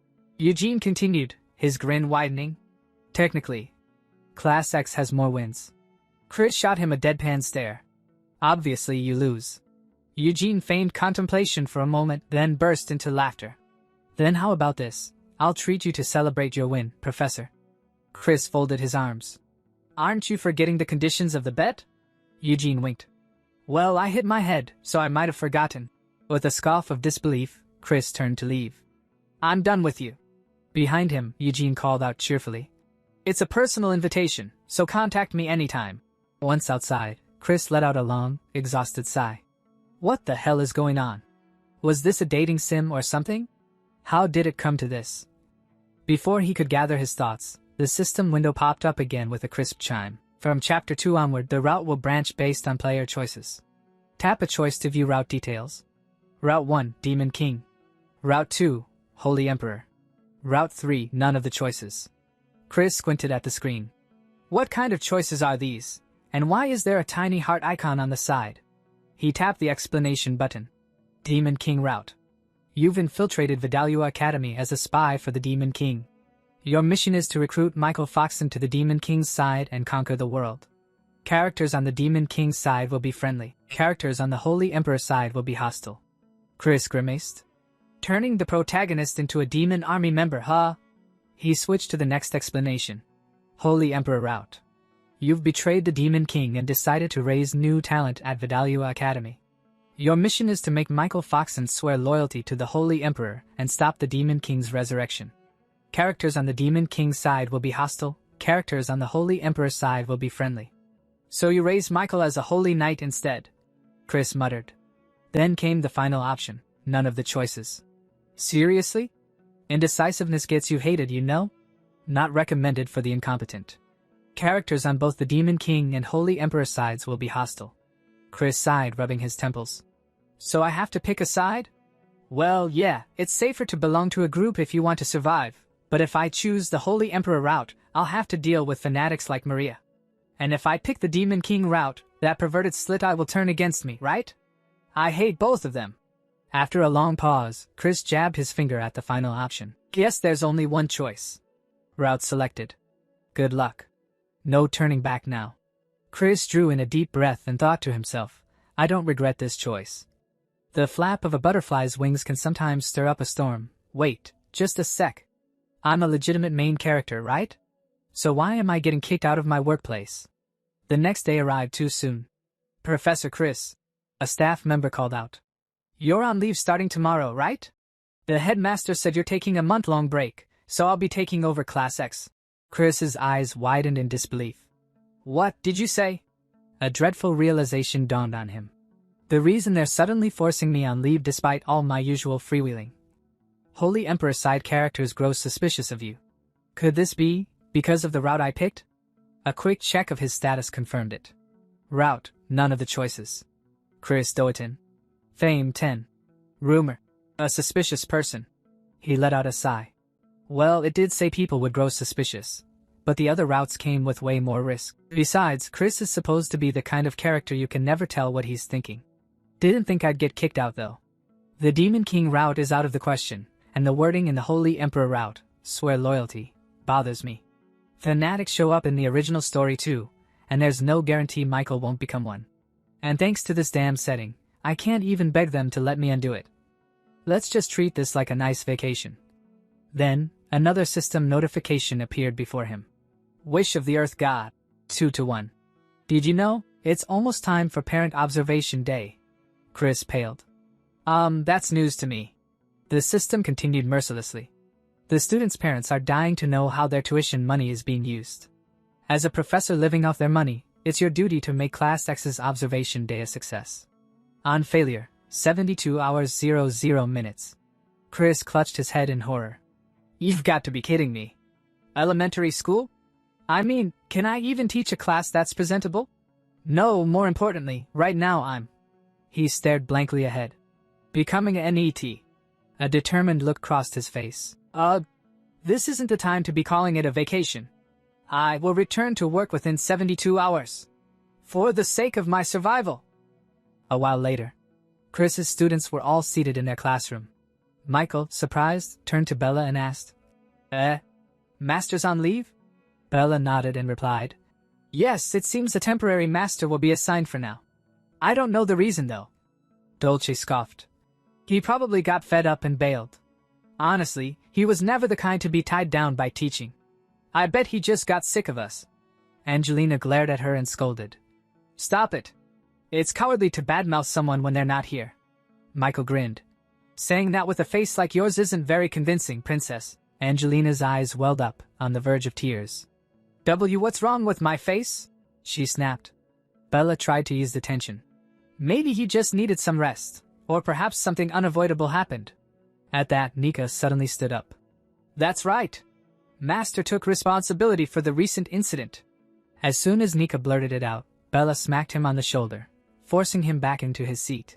Both Angelina and Bella then glanced toward Michael, who was unnervingly quiet. His expression was heavy, and it was clear something was weighing on his mind. I knew my rampage made the master get summoned all over the place, but I thought it was all resolved with the principal's sealed order. Did the master take responsibility in my place? If a person truly resolves themselves, they can be reborn as a disciple, and yet I haven't even thanked him. Michael muttered under his breath. I have to do something. And then suddenly he shouted. Definitely, I'll bring Master back. Meanwhile, Nika came sprinting down a hallway, throwing open the door to a teacher's room. Temporary Master! It's urgent! Please convey my message to the principal, the teacher sighed. Sanai-kun? How many times have I told you, my name is? There's no time for that. Nika interrupted. Michael's about to lose control. The teacher pressed a hand to her forehead, muttering to herself, how many times has it been now? I only took this job because all the students here come from influential families, but they never listen to anything I say. How long is this ridiculous farce going to continue? She spoke aloud. Another rampage, huh? Fine, let's go. Back in Class X. As they arrived, the teacher wordlessly stared at Michael, who immediately launched into exaggerated acting. Something inside me is about to explode. Dolce, helping with the theatrics, tugged at Michael's clothes and muttered, That's not nearly dramatic enough. Put some real passion into it. Come on, strip off those clothes too. Bella, joining in, reassured them. Don't worry, I'll heal any injuries. The teacher watched their antics and thought grimly, what terrible actors. Finally, she said flatly, Michael, if a student starts going out of control, a spell triggers an alert to the faculty. By the way, there's been 0 alerts so far. So no problem, right? Michael paused. I see, sorry. But Nika wouldn't give up. Only Master Chris can calm you down, right? Are you giving up already? Master will come back to stop you. The plan can't fall apart now. The teacher thought bitterly, Chris. What's so great about that rude man? I'll just have to endure this circus until Parent Master Day. As long as I stay on good terms with their powerful parents, I'll be fine. But what the temporary teacher didn't realize was, after this ridiculous act, the students would stir up even bigger trouble. At another place, at an inn called Frog's Rest, the innkeeper was cleaning glasses while keeping a wary eye on Chris. 50 years running this place, and I've never had a guest like him. At first, I thought he was just a shady traveler, but he's been sitting there for 3 hours straight, scowling, drinking top-shelf wine, taking over the entire floor. The atmosphere's so heavy, no other customers will even approach. What is this presence? Is he the demon lord in disguise? Is today the day this inn gets destroyed? No, surely not. Just then, another customer arrived. The innkeeper quickly welcomed him, but when he got a proper look, his face stiffened. It's Duke Sharif? Angelina's father? The innkeeper's heart pounded. And if that wasn't enough, another figure stepped in behind the Duke. It was Natasha Tot, Nika's mother. Honestly, she scolded. I told you not to take off your hood. See, you've left everyone speechless. The Duke replied calmly. Tot, I don't recall making any seductive advances. Natasha smirked. I didn't say anything about seductive advances, did I? You're well aware of how good-looking you are. The innkeeper's body trembled with fear. And before he could recover, a gruff voice cut through the room. Shouldn't getting rooms be the first priority? My head's pounding for the first time in years. The voice came from a short, red-haired man, Henry Bright, Dolce's father. Finally, someone normal-looking, the innkeeper thought with relief. Henry spoke. 3 rooms. Will 3 high-grade magic crystals be enough? I've been shut away in the magic tower for 80 years, so I'm out of touch with current rates. When the innkeeper saw the sparkling magic crystals, his jaw nearly hit the floor. T3 high-grade magic crystals, those could buy several inns. And did he just say 80 years? Oh gods, what day is it today? Just then, Natasha's gaze shifted toward the corner where Chris sat. Bright, she said cautiously. There's something I've been wondering about. She stepped forward, unsheathing her sword and pressing it to Chris's neck. Your killing intent has been leaking since earlier. Do you have business with us? The innkeeper nearly fainted from fear, and the other's attention snapped toward Chris. But Chris remained calm, sipping his wine. Then, with a dark, growling voice, he muttered, Get lost unless you want your head bashed in. Natasha grinned. Oh? Is that so? Maybe your head'll fall off first. The tension between the two flared dangerously. Neither side willing to back down. The innkeeper forced a smile and thought, I'm quitting the inn business. Chris's hand shook as he still held the bottle. He thought to himself that none of this made any sense. All he had done was come downstairs to escape a cockroach. He was sick of the ticking clock in his room and just wanted a quiet drink. Then came the bartender's cheerful, Welcome! Followed by them, Sharif, Tot, and Bright. The Duke of the Knights. The head of the Mage Tower. Why were they here? Then a terrifying word blazed through his mind, parent meeting. No way. His stomach twisted. This is too sudden. I'm not ready. They won't recognize me, right? He stayed in the corner, hoping to vanish into it like a roach. If he kept quiet, maybe they'd leave. But life never let him off easy. Natasha's gaze turned to him. She said his killing intent was still rising, and that his presence alone was suffocating. Chris didn't blink. He knew if he looked away, he'd be dead. This wasn't just anyone. This was Natasha Tot, the famed Red Knight, mother of an honors student, and one of the kingdom's most elite warriors. Her eyes dropped to the sword at his hip. She asked why he hadn't drawn it. Was it just for decoration? Chris panicked. When did she notice my sword? That blade could only be drawn 3 times in total. He couldn't afford to waste one now. Then it clicked, she was a knight. If he didn't strike first, she wouldn't either. Thank the gods he hadn't acted on impulse. Let's keep it simple, he told her. This wine's better than anything in the Red Kingdom. He stayed still, calculating before adding. If I draw my sword now, this entire block will be gone. Then no one will ever taste this wine again. That'd be a waste. He took a slow sip, musing that if the bartender kept charging so little for this, he'd go broke by next week. Natasha laughed. She said it was ridiculous that in a moment like this, he was actually worried about the tavern's future. Then she sheathed her blade and apologized for the intrusion, introducing herself properly as Natasha Tot, newly appointed Red Knight. Chris stared, noting how fast her tone had changed. Natasha said that correcting one's behavior wasn't weakness, that what was weak was a knight who endangered civilians under the guise of protecting them. Turning to the bartender, she said she'd buy every bottle in the place as compensation. Then she looked back at Chris and said there were things they needed to discuss. Sharif, she called. Come here. Chris didn't move. It's over, he thought. This night won't end. The 3 of them gathered around him. Sharif muttered that he'd stick to water. Natasha lifted her glass and said the liquor here tasted far better than any water in their kingdom. As night fell, Chris stared into the bottom of his glass and silently begged, Someone, please save me. Later, he lay sprawled in bed, feeling half dead. He sat up slowly, holding his head, fighting off nausea. Somehow, he had survived the night. Just as he was about to slip back to his room, Natasha stopped him. She said she knew he planned to return to the academy and told him to pack. They were leaving together. They had to move fast, she explained. It was all thanks to Duke Sharif, who, as it turned out, suffered from a devastating case of social anxiety. He had insisted on arriving before everyone else. But that wasn't the only reason. They hadn't traveled all this way just for a parent visitation day. No, it was clearly about the incident at the academy. Rumors were already spreading. A student, one who couldn't be restrained by ordinary magic, had transformed into something monstrous and attacked a teacher. This so-called open day was just a mask. What they truly wanted was to lay eyes on that monster themselves. Chris stepped out of the tavern only to find Natasha waiting for him at the edge of the path. She remarked, with a calm, almost teasing smile, that he was incredibly slow. She told him that his face looked terrible and instructed him to take her arm. If he felt faint, she said, he should lean on her. Chris froze.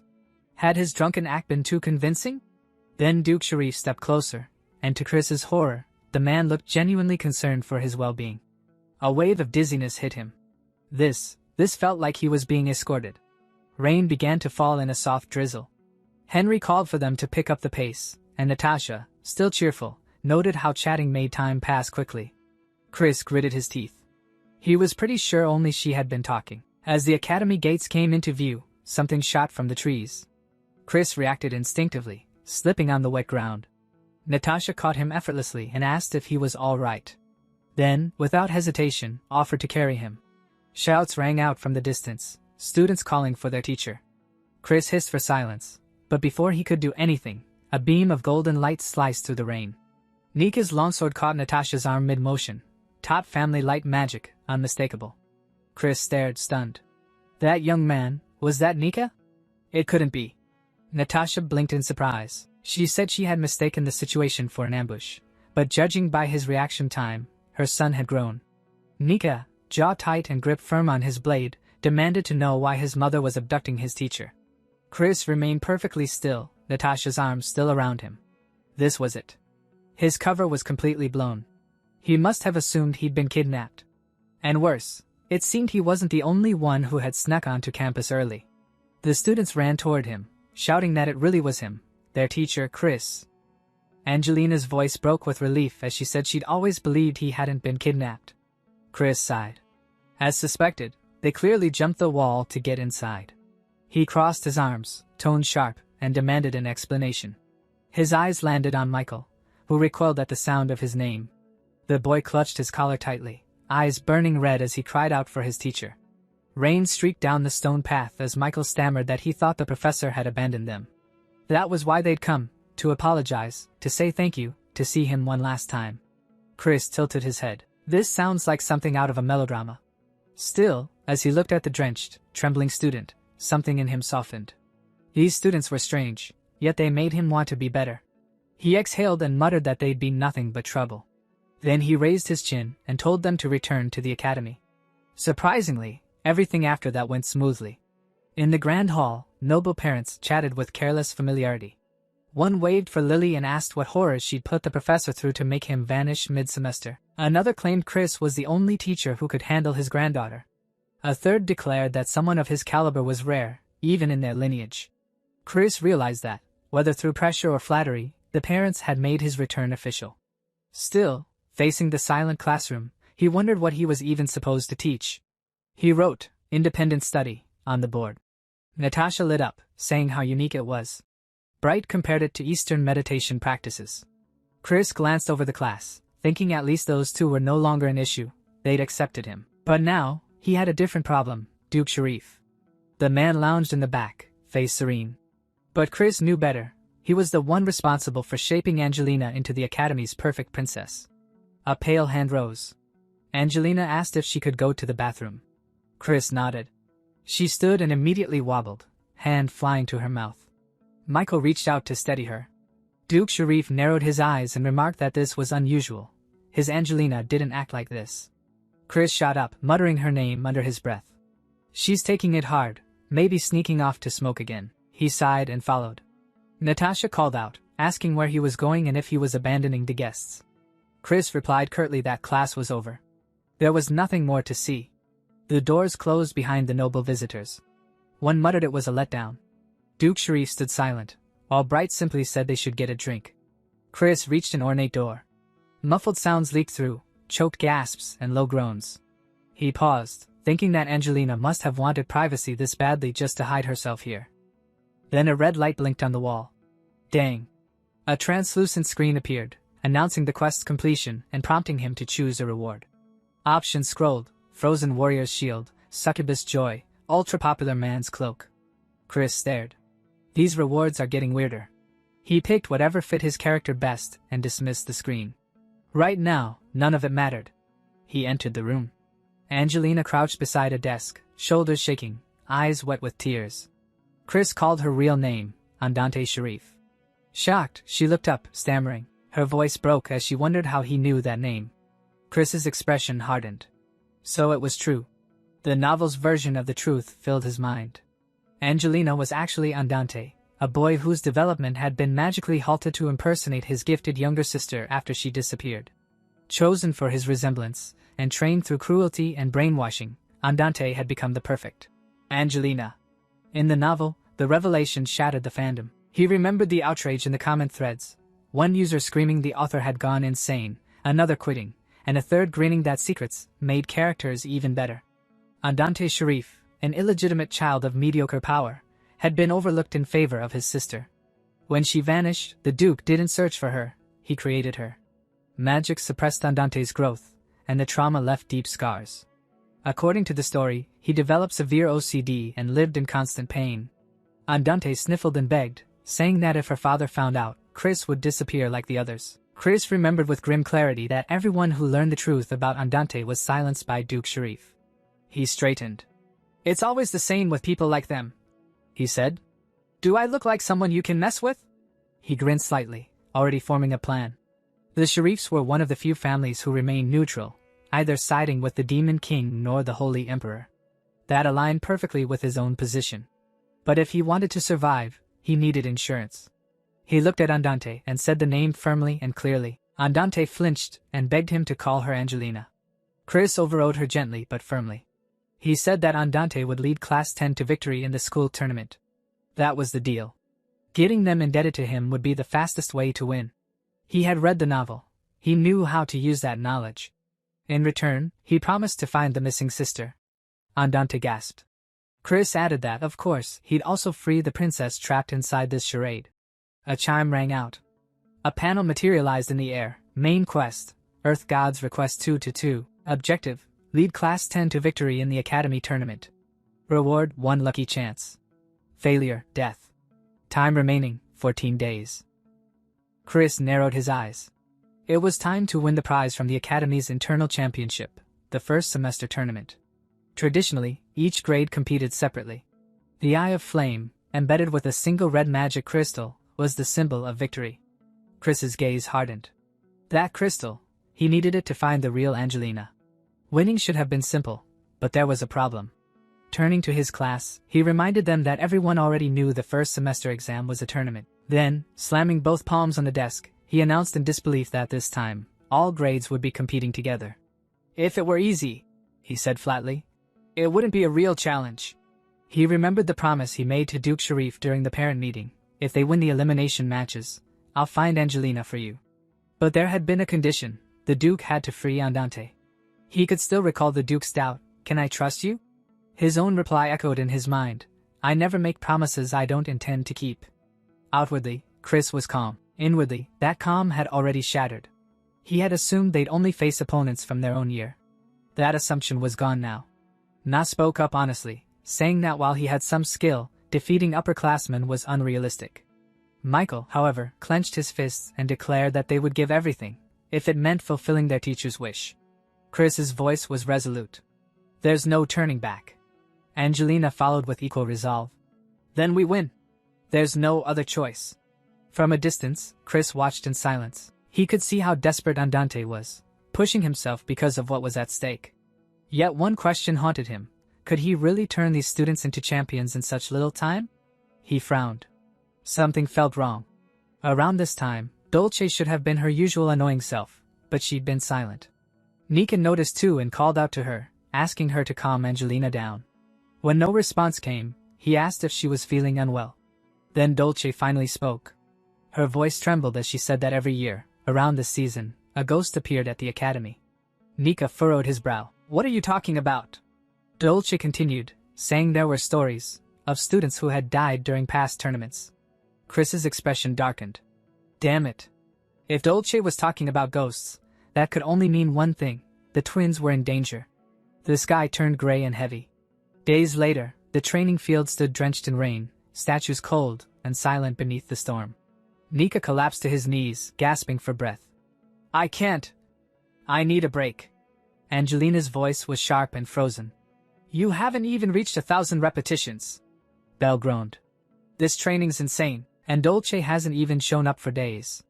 "Get up," Angelina ordered, her tone crisp and commanding. "Dolce's absence has nothing to do with your effort." Chris stood off to the side, brows furrowed. Dolce missing training? That didn't sit right. They needed a full team of 7 for the tournament. He couldn't afford any gaps. He tapped his fingers against the window frame, calculating how few members remained. If something had happened to the twins, this could break them. He recalled seeing the younger twin near the inner courtyard recently, wondering, as if searching for something. Rain fell hard over the stones. A fragile voice called out into the downpour. Dolce stood beneath a tree, hair-soaked, body trembling. Her voice cracked as she whispered into the storm. "Gabbana, where are you?" Then louder, sobbing. "Gabbana!" From the shadows, Chris watched silently, his gaze sharpening. So, the rumors were true. Gabbana Arclight, Dolce's twin sister, hadn't simply disappeared. She had vanished without a trace. The Arclight twins, 2 of the most promising mages of their generation. Gabbana, the elder, had been declared dead 5 years ago. But Chris could see now that her soul had never truly departed. She'd stayed by Dolce's side ever since. Rain merged with Dolce's tears as she stood alone in the courtyard. Her voice was fading. "Where did you go?" The storm swallowed her words, but the despair behind them lingered. Chris narrowed his eyes. Most of his students carried wounds they never spoke of, ghosts from their pasts. He knew he'd have to face those ghosts one by one. He stepped forward, gripping Dolce's arm without hesitation. His voice was cold, stripped of sympathy. "Explain." Dolce looked up, face streaked with tears and rain. A fragile smile curved her lips. "Didn't think you'd skip training to find me. I didn't know you cared." Chris's expression didn't change. "Don't get the wrong idea. This isn't about you." She sank to her knees, rain running down her cheeks like melted sorrow. "If not me, then what?" His next words stunned her. "Where did you lose Gabbana's soul stone?" Dolce's eyes widened, then softened into a small, rueful smile. "Impressive. I always knew my teacher was strange, but I didn't expect you to sense it." Chris didn't answer. In truth, he couldn't sense a thing. He only knew because of his past life, the original story. In that tale, Dolce had been the one who found the protagonist and revealed everything. Before Gabbana's death, she had sealed her sister's soul inside a high-grade magic crystal. It allowed Gabbana's spirit to remain tethered to the world, but at a cost. Gabbana couldn't stray far from Dolce and was invisible to others. Losing that stone meant losing her all over again. Dolce's voice dropped to a whisper. "When I woke up this morning, she was gone. I searched everywhere. Without her, my magic is halved. I'm barely holding together." Chris closed his eyes. Part of him wanted to give her rest, but that luxury didn't exist anymore. "The only solution," he said quietly, "is to end the threat fast. Follow me." On the map, a faint red mark pulsed, the last place Dolce had visited. To Chris, that glow meant one thing: danger. The soul stone hadn't just vanished. It had been consumed. Chris's lips curled into a cold smile. "Whatever devoured it," he thought, "will make excellent training." At the murky pond, Nika grumbled. "Why are we wasting time out here? This place gives me the creeps, like something's waiting to snatch our souls." "Stop with the superstitions," Angelina snapped. Belle glanced at Dolce. "You okay?" Dolce's face had gone pale. Her shoulders trembled. She already knew what awaited them. Chris stepped to the water's edge. "Everyone ready?" The pond exploded. Water surged high as a massive reptilian creature burst from the depths, shrieking with an air-splitting cry. Its scaled, bloated body twisted unnaturally, and black acid spilled from its jaws, hissing against stone. "The rocks are melting," Nika shouted. Angelina took command instantly. "Its breath is acidic, long-range magic only. Nika, Belle, maintain the barrier." But Dolce didn't move. Chris noticed. This was her moment, perfect for a twin water mage. Yet she stood frozen. He found his voice, cutting through the chaos. "Dolce! Are you planning to run away again?" Her breath caught. The memory hit, that day in tactical class when she'd stood by, doing nothing. But this wasn't a drill. This was real. The monster reared its head, and from its throat came a warped, broken word. Dolce's blood froze. That voice was hers. The truth struck like lightning. The creature before her had swallowed Gabbana's soul. The enemy wasn't a stranger, it was the last piece of her sister. Rain poured as Dolce faced the beast. Everyone said Gabbana was undead. She whispered once to Michael that she'd turn into a monster. But she was human. Always human. The magic tower had tried to seize her soul stone for research. That was why Dolce fled here. Chris's voice, cold as the storm, echoed behind her. The rumors weren't entirely false. But remember this, the monster before you isn't your sister. Gabbana was human. And if she could wield magic, what else could she be? Dolce trembled, tears mixing with rain. You're cruel, teacher.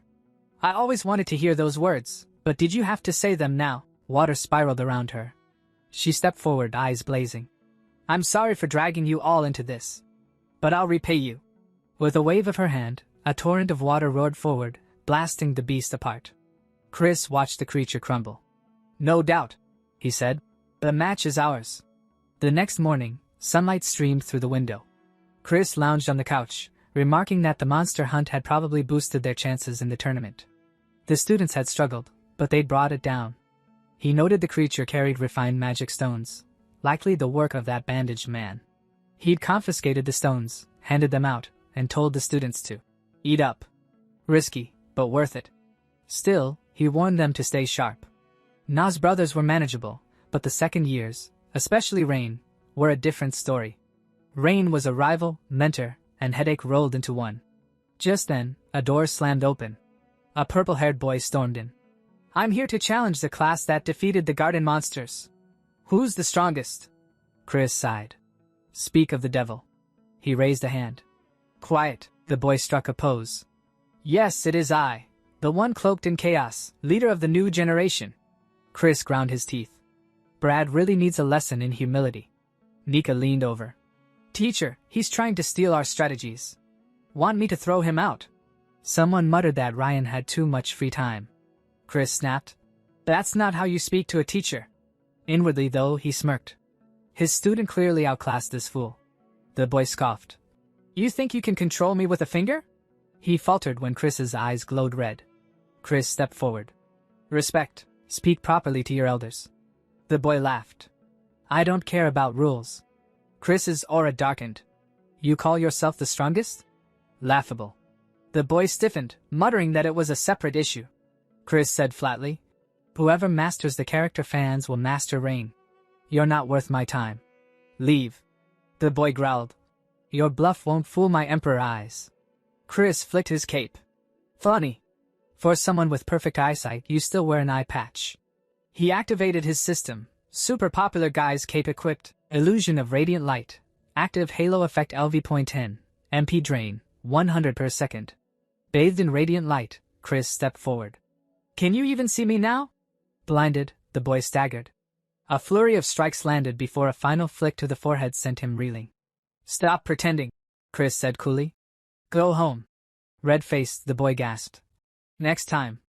I want you to take me seriously. Chris snorted. A loser's last spark. But as he turned away, one thought lingered. Did I just give that kid the motivation to awaken? Later, as Chris crossed the courtyard, a voice called out. Teacher. He turned. A green-haired instructor approached with a bright smile. Chris narrowed his eyes. Too smooth. The man apologized for the disturbance. Ryan was my homeroom student last year. Never listened, drove me insane. I'm invincible, though. He laughed. Chris sighed. Figures. Then the man clasped his hands together. Let's talk over a meal. Chris's inner voice screamed, no? The man caught it, chuckling. Thought so. He handed over a ribbon-tied bundle. Chris blinked. A bento? The instructor flushed. You could see it that way. Chris weighed it. By tournament rules, I can't accept this. I must remain neutral. For all I know, it's poisoned. Relax, the man said.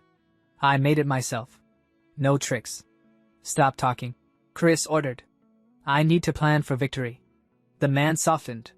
Something troubling you? When I'm like that, I go somewhere quiet to think. He handed Chris a map. My secret base. You'll find it easily. An old dormitory, sealed off for years. No one else should be able to reach it. Chris's eyes narrowed. Who is this man? At first, he thought the instructor was just being cryptic, but now he was referencing a dungeon, one that existed in the original story. Could it be? The old dorm is a dungeon from the original story. Only souls who have never lost in this life can enter it. In the novel, the protagonist believed he was undefeated, but was turned away at the entrance. He had forgotten his defeat by the Demon King long ago. Chris thinks, I didn't think it was a very important place, since the dungeon only appeared in the main character's flashbacks. All the faculty members know where it is, but why did he tell me about it in that tone? And on top of that, he even said I wouldn't get caught because of the map. Does he have something to do with the system, or is he, like me? No. Whoever he is, I need to stay calm. But Chris ignores it for now, turns around, and starts walking away. As he leaves, he says, I have no idea what you're talking about. Get lost. But the man keeps laughing and says, You're so mean. I'll be busy for a while anyway, so I won't be able to see you. Call me anytime you miss me. I'll come to you no matter what. Chris, walking away, thinks, damn slick talker. I need to step back and think. That night, Chris stands before a massive dungeon, looking up at it. He thinks I ended up here. I really didn't want to, but I heard that Lion Brad joined the top third-year class. This isn't a tournament meant for first years to win. We're basically guaranteed to lose, so I need a cheat code. And the only way to get that is through a quest or dungeon. As he reaches for the door, he suddenly feels a strange flash. He freezes. A white light fills his vision. It feels enormous, light spilling from every direction. This is the dungeon. It seems right. In this world, a dungeon just means an unknown area. But still, there's really nothing here. Then Chris suddenly stops, because he hears a voice. Welcome, okay. I've been waiting, my child. Okay. When Chris looks ahead, he sees something strange floating in the air. He thinks, who's calling me my child? That thing speaks again. I thought you'd forgotten about this place. I was getting worried, okay. Of course, I understand.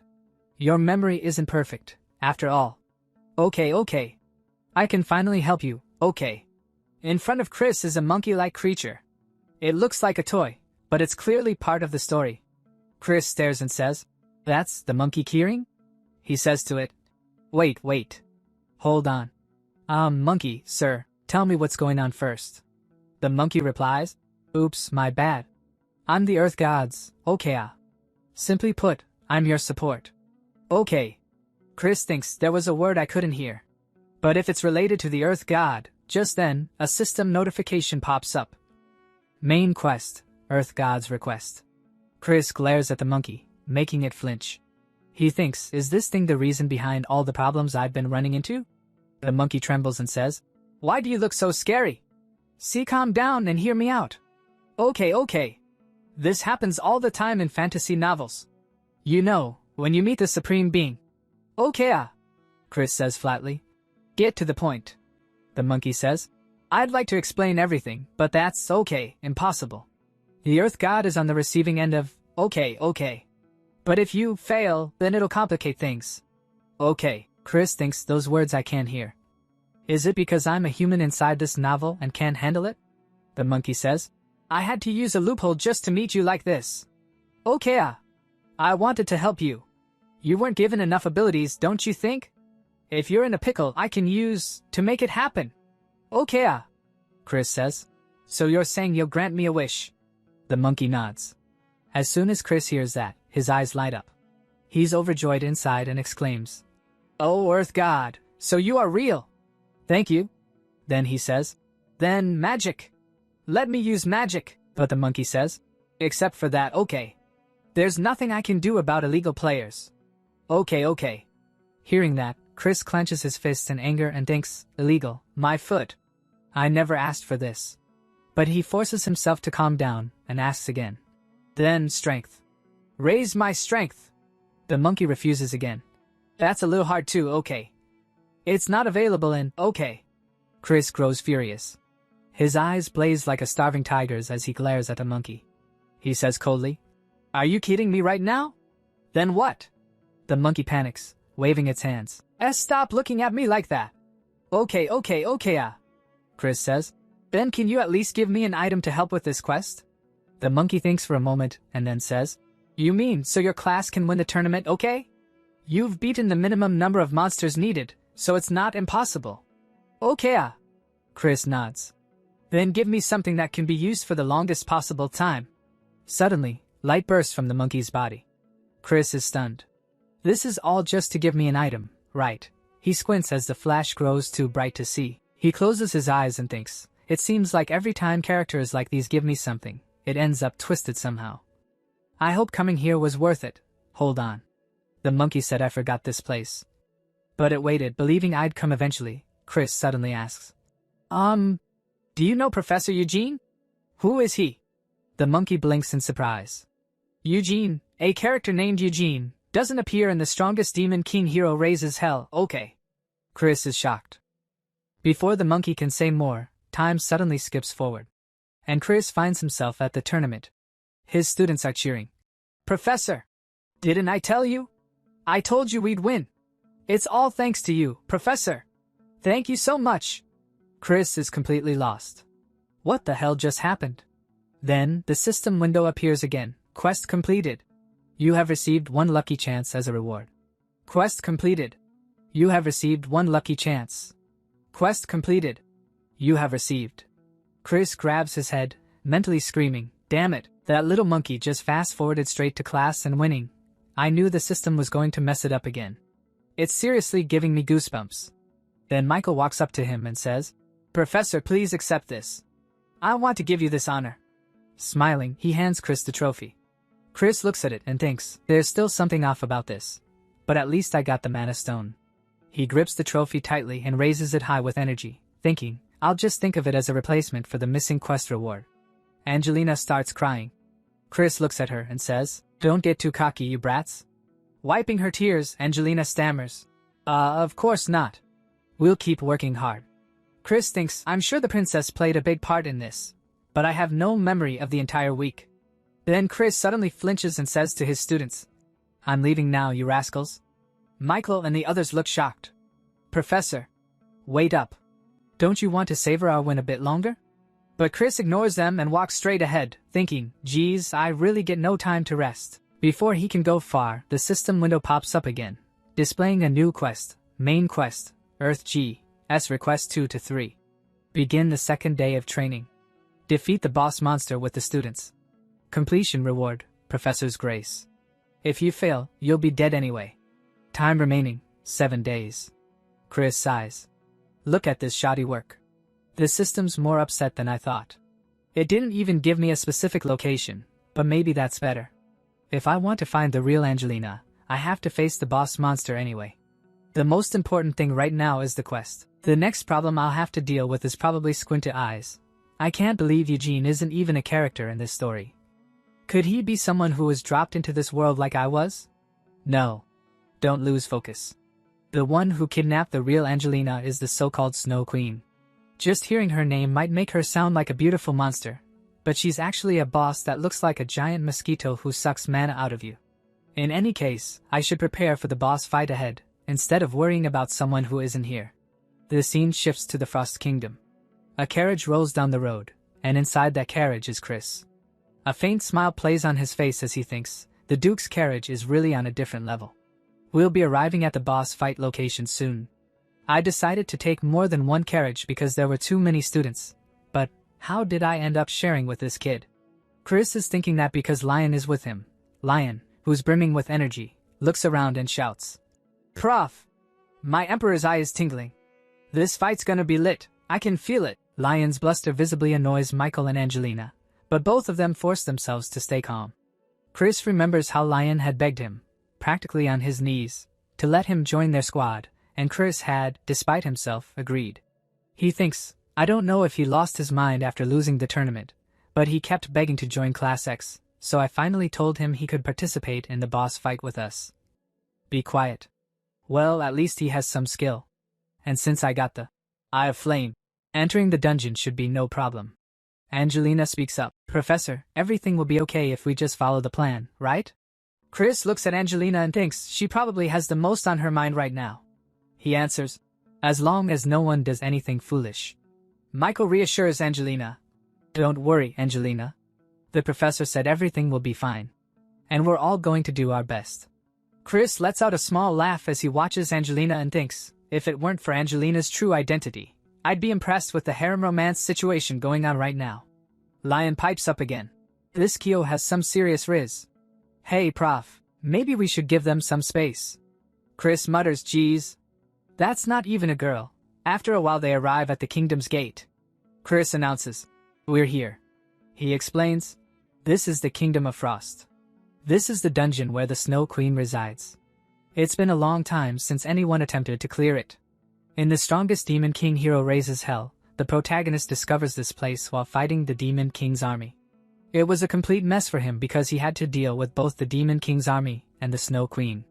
But right now, we only have to deal with one of them. I've already told the students about the attack patterns and other tips.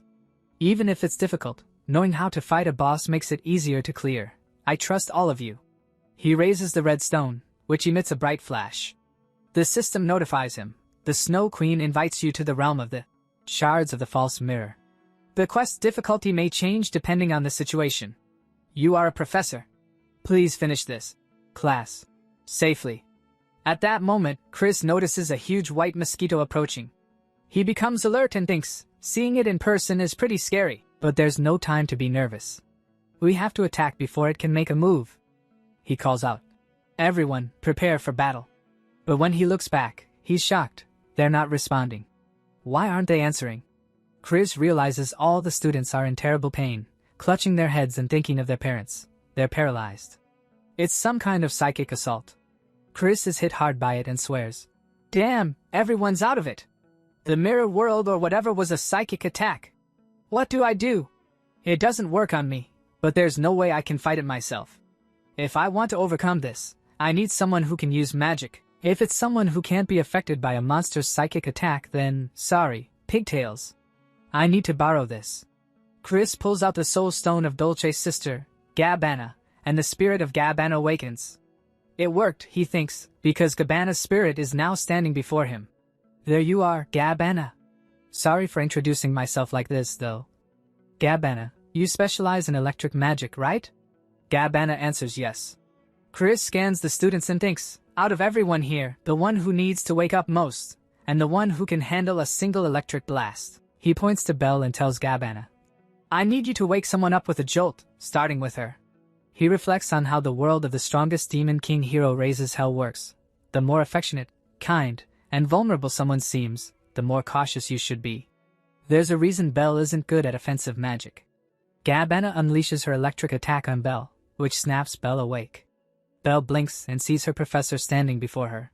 Chris thinks it's because she can compensate for it with pure physical strength. Nika and Lion are strong, but that's just because of their magic. Chris tells Belle, you should probably hide those ears and tail. Belle is startled, touches her ears to check, and Chris thinks, but healers are the real deal, even if she's hiding her true form and power. Healers are a werewolf half-breed. Werewolves have been bred for brutality and force, but because of what they've experienced, healers despise violence. That's why they've become obsessively kind, and why they're the ultimate weapon to use at the last moment. He asks Belle, Frisia, can you dispel this magic? Belle steels herself and replies she'll try her best. Chris thinks, of course, I'll need to avoid using her until absolutely necessary. His attention snaps back to the mosquito, which is moving back toward the kingdom. Chris sees an icy shadow frozen in the ice on a mountainside, and when he looks closely, he realizes it's Angelina's twin sister. This is who I was searching for, he realizes. The mosquito carries that frozen block of ice downward. Chris says aloud, is that why it was just watching? Because it didn't have enough mana? I need to deal with it before it starts draining Angelina. He looks to Belle and asks, Belle, are you done? Belle says, almost. But the last one. Chris's eyes go to Michael, who's suffering badly. He thinks, of course, the main character. I guess it's not an ordinary nightmare. I should have expected that. Out of everyone here, he has the darkest past. It's probably not a good idea to let him go berserk again. Especially since he has the skills we need for this fight. Chris tells Belle, Frisia, prepare a mind link spell. I'll bring him back myself. Belle hesitates, panicked. Professor, are you serious? If anything goes wrong, you could be imprisoned forever, too. Chris considers, really? The main character used it all the time in the story, so I thought it was okay. But I can't back out now, he says firmly. In case you forgot, all of you are still in training. And I'm your professor. The leader must always take responsibility. If anything happens, you can just cut the connection and pull me out, can't you? I think you're capable of that much. Those words bolster Belle's confidence. With newfound determination, she replies, Okay, Professor. I'll manage it somehow. I'll make sure you get out safely, so don't worry. Chris smiles at her and straightens his hair. So you finally understand. Then hurry up before the rest of these kids die. Now then, shall I try lowering the difficulty? Then Bella begins her work, and she starts sending Chris into Michael's nightmare. The system's voice echoes in Chris's mind. You are entering Michael's psyche. Warning! Unauthorized access. You have not been invited. The world is hostile to you. Warning! Unable to locate your data in the world. Perception range is limited. Chris now arrives inside Michael's nightmare. He looks around and thinks, even without the warning, I can tell just by looking. It feels like I'm in some kind of unfinished game. If this place is filled with his trauma, then this must be the village he grew up in as a child. He recalls the main character's past in the original story. His father, the Demon King, killed his human mother. No one came to help, so he went berserk and burned down the entire village. That incident happened at his own house, so let's see, is that the elm tree from the flashback in the novel? Thinking this, Chris walks toward Michael's house, opens the door, and looks inside. Inside, Michael is sitting on the floor crying, with his mother lying lifeless in his arms. He's desperately trying to wake her up. Just in front of him stands the Demon King. Michael can't believe his mother is truly dead. He cries out for help, anyone's help. As Chris steps inside, he thinks, this seems pretty bad. Seeing the Demon King, Michael screams, Monster! Did you kill my mother? And just then, Chris appears in front of him. Michael freezes in shock, staring at him. Chris thinks, at that time, the person he wanted most was a hero to save him. A hero should look cool from behind. Michael doesn't recognize Chris and stammers. WH, who are you? Chris smirks and says, you hopeless brat. Are you so out of it that you can't even recognize your own professor's face? At that, Michael's eyes widen. He finally remembers, the one standing before him is his professor. Chris then turns his gaze toward the Demon King and thinks, is that really the Demon King? I can't see clearly. It looks like he's trying to use some kind of magic. Michael panics and grabs Chris's clothes, holding him back. Don't go! It's too dangerous ahead. The Demon King is right there. Run away while you can. But Chris looks down at him calmly and says, Michael Fwishin. Why should I run? Michael, still trembling, replies, that monster. He killed my mother. He'll kill you too. Chris gives a faint smile. You're the one who asked for my help. Just watch carefully. He faces the Demon King and thinks, this is a world where Michael's subconscious rules. In other words, if he's always thought of me as the strongest. The Demon King roars and punches toward Chris. Chris stretches out his hand to block it, thinking, then that means I'm definitely OP here. A violent shockwave bursts out from the Demon King's punch, forcing Michael to squeeze his eyes shut. Then, a voice rings out. I thought I told you to watch carefully, you weakling. Michael opens his eyes. Before him stands Chris, having stopped the Demon King's massive punch, with just a single finger. Michael is utterly stunned. The professor blocked his fist with just her finger. That's the same fist that hurt my mother and destroyed the village. He thinks, right, she was always someone who easily broke the rules of the world. That's why I always wished she'd be here. Chris says, you weren't waking up just because you were scared of a loser like this? You must think you've got all the time in the world, huh? The Demon King growls and increases his pressure, but Chris still effortlessly holds him back with one finger. She looks at Michael and says, Michael, I don't know what this thing is, or what's up with you. And honestly, I don't really care. But there's one thing I do know. Then Chris grips the Demon King's fist tightly, twists it, and throws the monster across the ground. The demon crashes and falls. Michael stares in disbelief as Chris turns to him and says, this isn't where you belong. So get a grip. You're just embarrassing yourself. Hearing that, Michael looks back toward the Demon King, who's now fading away into nothing. He thinks, she's right.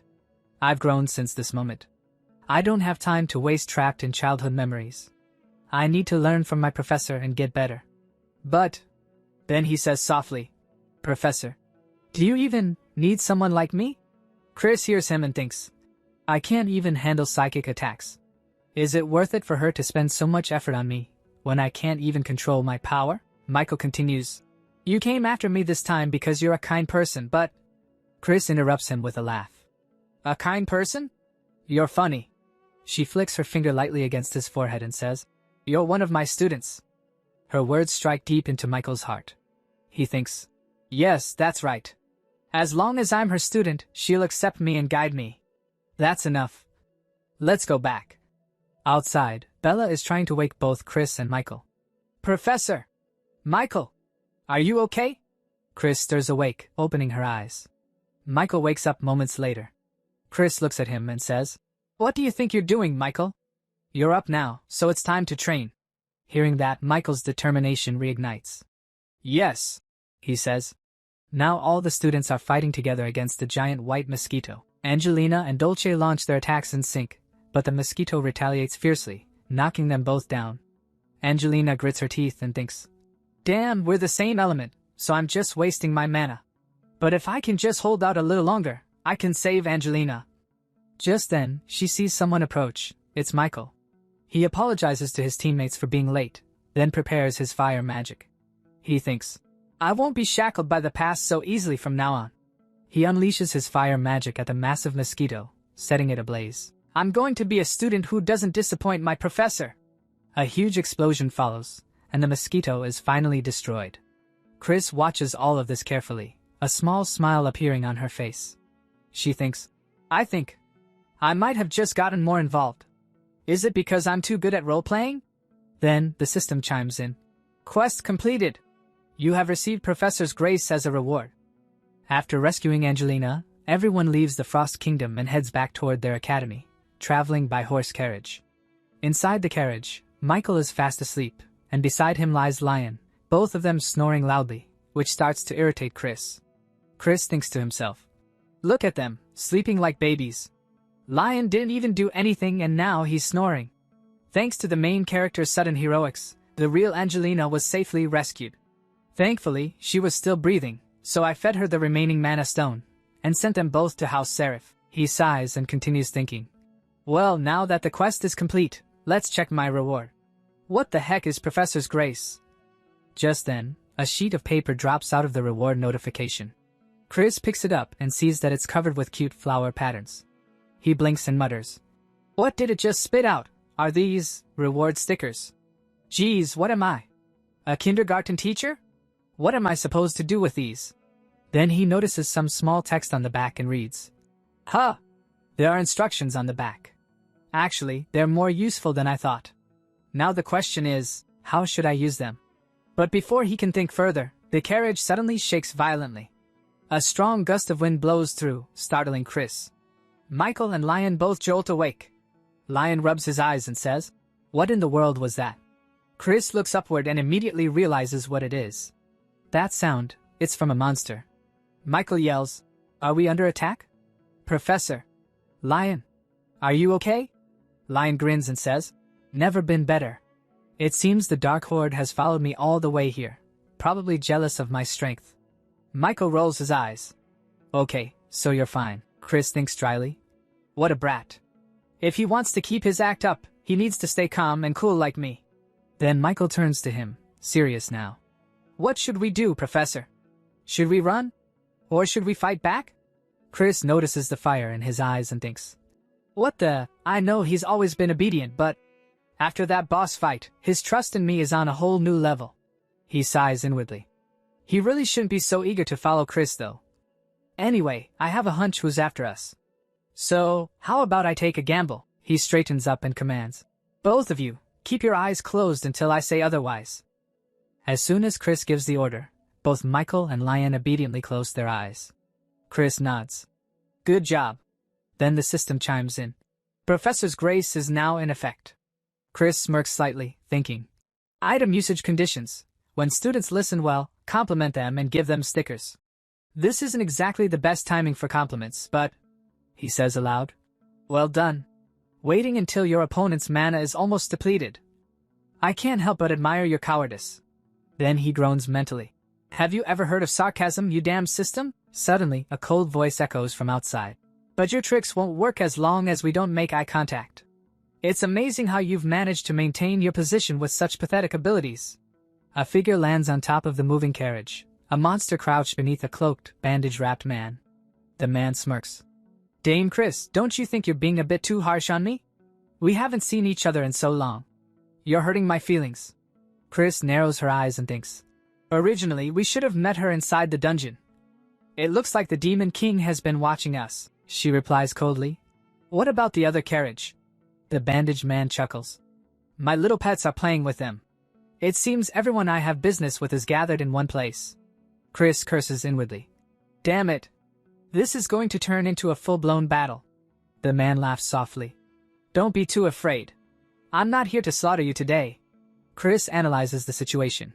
The monsters look dangerous, but the real danger right now is that bandaged freak. If anyone makes eye contact with her, their skills will be temporarily frozen. That means no magic. I guess this'll be good practice for fighting with their eyes closed. She steps aside and places Michael and Lion in front. You too feel the altered flow of mana within your bodies. Use your whole selves to sense the situation. Lion blinks, confused. Do what now? But before he can ask again, the bandaged man raises his hand and says, Apologies, but this is actually a test from my young lord. If you get involved, Dame Chris, I think it would be considered cheating. He then casts his bind magic, and glowing chains lash out, wrapping around Chris and locking her in place. Michael panics. Hey you! What have you done to my professor? The man chuckles. Goodness, young lord, don't get carried away. My lord gave me a curse to test, so I had to try it. By the way, I'd advise you not to try breaking those chains. The stronger you are, the tighter they'll bind. And you, Dame Chris, are incredibly strong. Michael yells. You coward, professor! Don't worry about us, take care of yourself. Lion grins. Yo, prof! Just keep your eyes peeled and watch what I do. Chris, still bound, thinks with a dry laugh. This is actually a good thing. I'm so freaking lucky. No wonder it felt like I was tied up with jelly, but I can't just break out now. Come on, kids. Fight for me. Show me the effect of those stickers I gave you. The bandaged man laughs darkly. Come now, my pets. Let's awaken the young lord's power. It's time for a hunt. Michael clenches his fists, frustrated. Damn it, I don't have much power left after finishing that dungeon. But then, something strange happens. The stickers that Chris had given them begin to glow, releasing a surge of radiant energy. Michael gasps, feeling the warmth spreading through him. What is this? It's like my magic is recharging. No, doubling. Fueled by the sticker's magic, he channels a blue flame spell and hurls it at the approaching dragon-shaped monster. The explosion shakes the entire carriage. Lion laughs in exhilaration. Whoa! For some reason, my power's out of control. I can hear the demons breathing. The bandaged man stares in disbelief. Weren't their powers completely drained by the dungeon? It's like they're being recharged with endless mana. They don't even have mana stones. Wait. His gaze shifts to Chris. Blood is dripping from her mouth, but she's still smiling defiantly. The man feels a chill and thinks, she must have done something I never expected. Right. This is how my dear Dame Chris should be, the ultimate powerhouse, who knows no fear and never surrenders. Meanwhile, Michael and Lion are burning through their mana wildly. Whoa! We really have endless mana! Michael shouts. This has to be from the professor. I won't let it go to waste. Chris listens quietly, still bleeding, her expression calm but tense. Inside, she's screaming in her head. Guys, stop using so much of my mana, you punks! I know I have S-rank mana, but at this rate, I'm dead. Then the system coldly informs her. The item Professor's Grace transfers your power to whoever you place the sticker on. Currently transferring S-rank mana. This part begins, and Lion and Michael are fighting those monsters. This is happening because Chris is helping them, and Chris is thinking. Since all I can give is mana, I offered them unlimited refills, but it feels like 2 giant mosquitoes are sucking me dry. But an unknown woman goes toward Chris and says to her, My. Dame Chris, there's no need for you to try so hard. Your face is as pale as a corpse. Michael sees that this woman has gone near Chris, so Michael gets angry and attacks her, shouting, Hey you! Don't go near our professor! But the woman easily blocks Michael's attack and says, That's enough out of you, young lord. If you're bored, go play with my little Pippi for a while. The adults have things to discuss. Chris thinks, that name doesn't match at all. And she says to the woman, I have nothing to say to you. The woman says, Dame Chris, are you still holding on to your pride? That's what is so charming about you. Even for you, it must be difficult to endure my lord's curse. It's been a long time since I've seen you bleed. Seeing her behavior, Chris thinks, Geez, she gives me the creeps. Is she in her right mind? And the woman continues, Just what sort of magic are you using to make them move like that, HM? If you've used that much mana, I bet you're in a lot of pain. Chris thinks, No, of course she's not in her right mind. I knew she was a pervert. Then the woman touches Chris's lips and says, It's beautiful how you don't give in even when you're breaking out in a sweat, my dear Dame Chris. Chris thinks, I'm only sweating because you're such a creep. Wait a minute, what are the odds that this act I hastily concocted would be so accurate that it could even fool someone who knew the real Chris? There's something definitely. And then Michael again attacks the woman and shouts, I said get away from our professor. Chris gets scared even by Michael's attack. That scared me. The woman steps back, and Michael yells, Professor, are you alright? We took care of all the monsters. Lion says, What the? How dare you have an upperclassman clean up after you and just leave? And Chris says to Michael, Took you long enough. You can open your eyes now. Michael says, Why you're bleeding, I'll get these chains off you right away. But Chris uses her strength and easily breaks the chains. Seeing this, the woman is completely shocked. Chris says to her, Don't ever bother me again. And she thinks, Thanks for being so delusional. I was able to keep up my act of getting caught on purpose. The woman stays silent for a moment, then suddenly smiles, but purple energy begins to leak from her body. It's a curse, and it starts affecting her body. Yet she says, I can't believe you endure this curse so calmly. Chris looks at her and thinks, Wait, is she getting penalized for me breaking the curse? Right, it is the Demon King's curse, so of course there's some harm to the user. Even with the curse, the woman starts laughing loudly and shouts, Dame Chris, watch me accept all of the pain you endured. Chris gets frustrated and thinks, You freak! Keep that to yourself. Then Chris says to her two students, Michael, Lion, we're leaving. Michael says, Yes, Professor, wait up. Lion says, Yo, you perverted bandage freak. I'm only letting you off the hook for my prof's sake. A few days later, today, all the academy students are extremely shocked because a very handsome student has arrived at the academy. Everyone looks at him and is stunned. The students start saying, Wow, he's really handsome. Who is he? Was there someone like that at our school? Then that student opens the door to Class X, and all the students look toward the door. Michael is completely shocked. Dolce looks at the student, and seeing him, she comments, Is that Angelina? Did you cut your hair?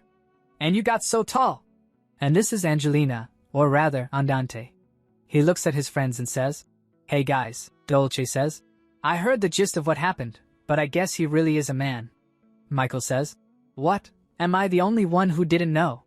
The professor mentioned it, remember? I guess you were asleep. Dolce says, Honestly, I've been exhausted ever since the dungeon. Chris looks at Andante and thinks, Wow, he really is handsome though. After Angelina returned from the dungeon, the Duke lifted the growth stunting spell.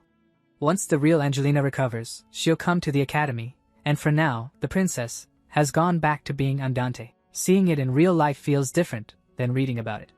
Dolce says, Anyway, the more important question is, what are you going to do about this commotion your good looks are causing? It's only because Angelina is going around telling everyone that we're related. Outside the classroom windows, many girls have gathered to see Andante, and Chris notices them but doesn't comment. She only thinks, I see. It sounds like Angelina wants to put all the attention on her brother. Still, this is a bit over the top. Seeing all those girls, Andante holds his head and lets out a deep sigh. Then he says, Anyway, I'm sorry if it's distracting. I'll talk to them later. Dolce says, Whoa, why have you gotten so nice? I guess it's not just your body that's grown. I'm so proud of you. But then, the classroom door opens, and a large group of girls rush in, shouting Andante's name. Andante! Over here! You remember me, right, Andante? And Andante panics completely. Please calm down, everyone. Chris doesn't take any action. She quietly watches everything, thinking, I'll quietly exit stage left. After some time, Chris goes to her old spot, on a tree branch, and rests there. She thinks, these academy girls are seriously intense.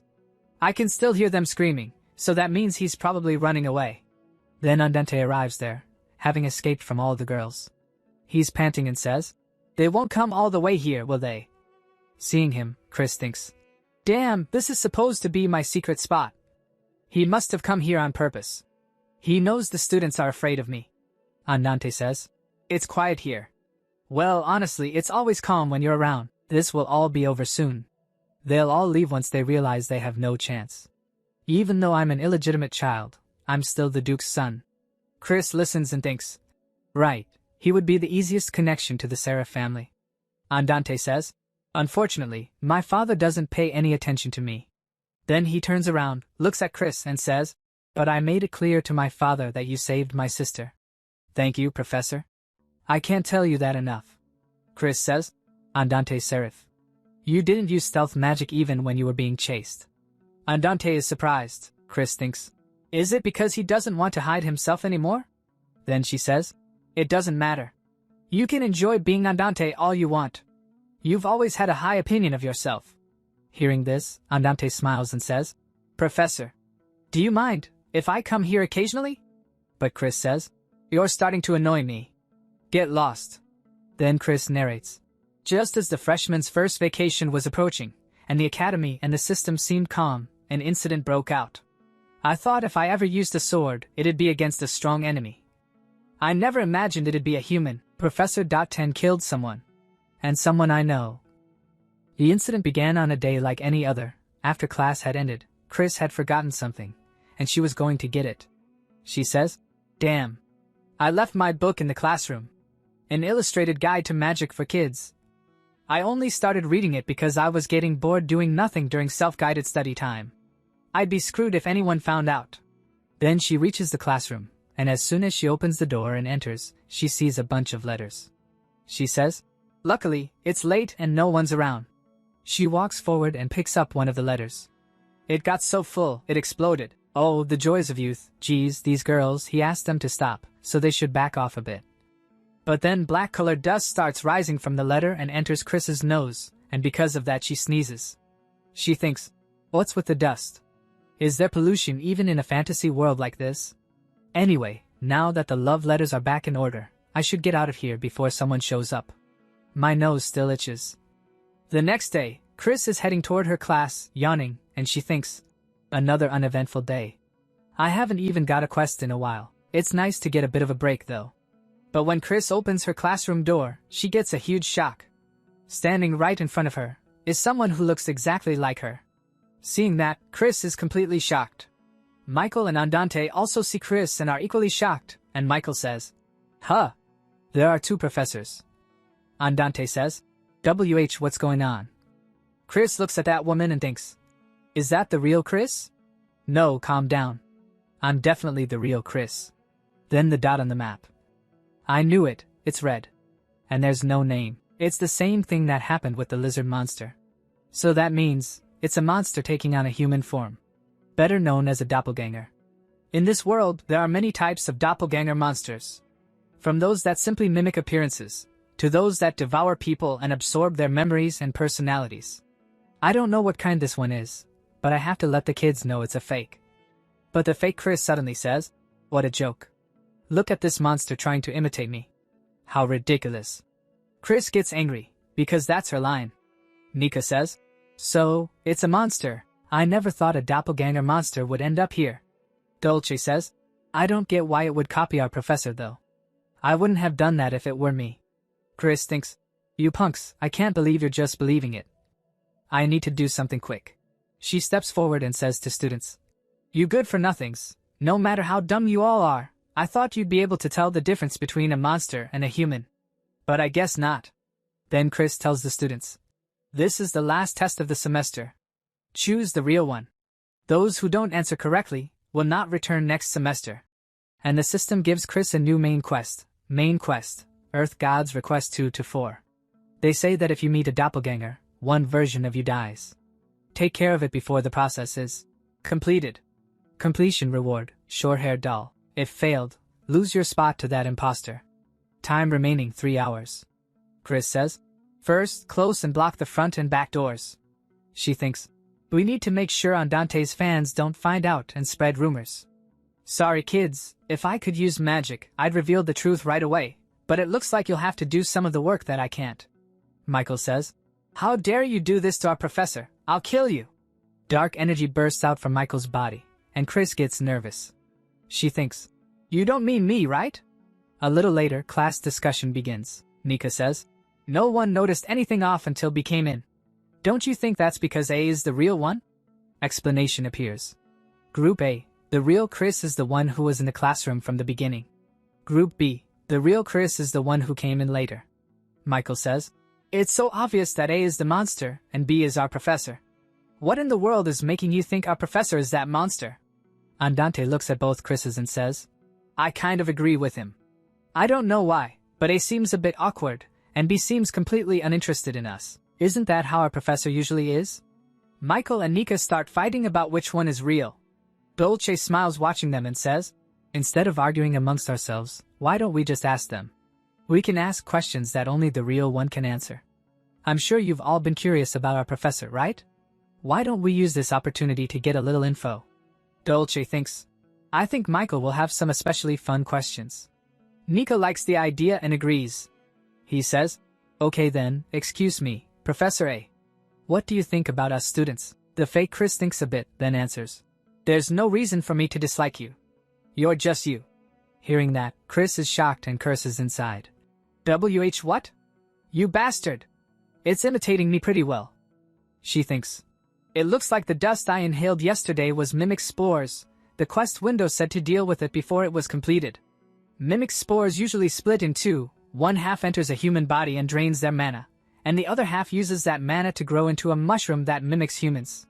The problem is, if I attack them before they come back together, they'll regenerate infinitely.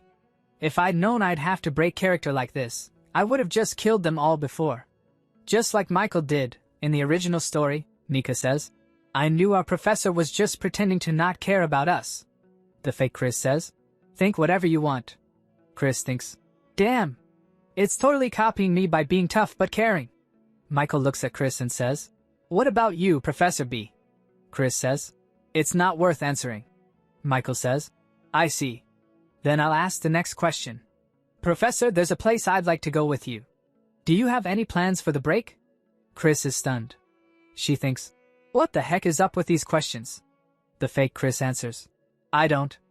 I'm still thinking about where to go. I've always been like that. I never know where I'm going. Hearing this, the real Chris is even more shocked.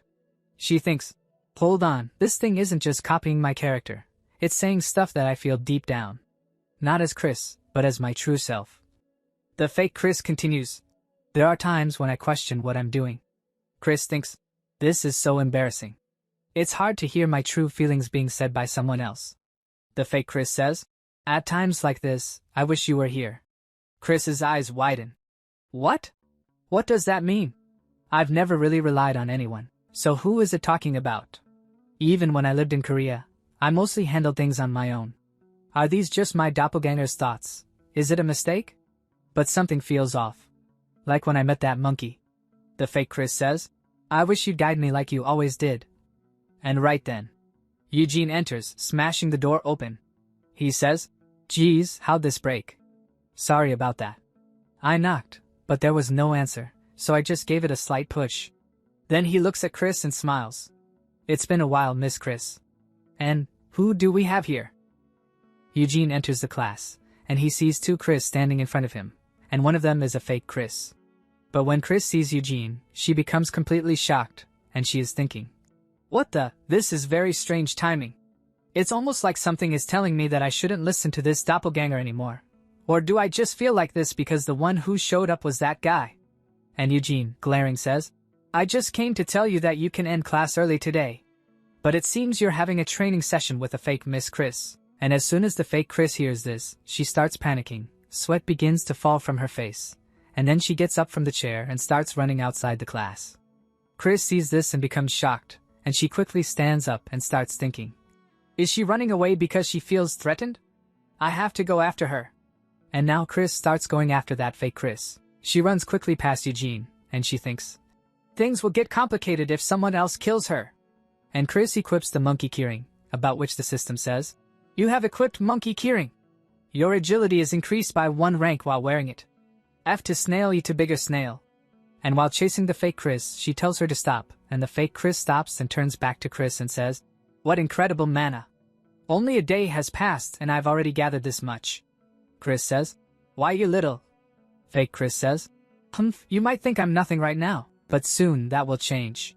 I've looked inside you and seen many things. I know things you don't even remember. Hearing her words, Chris thinks, is she trying to stall until the spores fuse? That's okay. Even a weakling like me can take those spores down. I just need to aim for the heart. If they're already fused, they won't regenerate.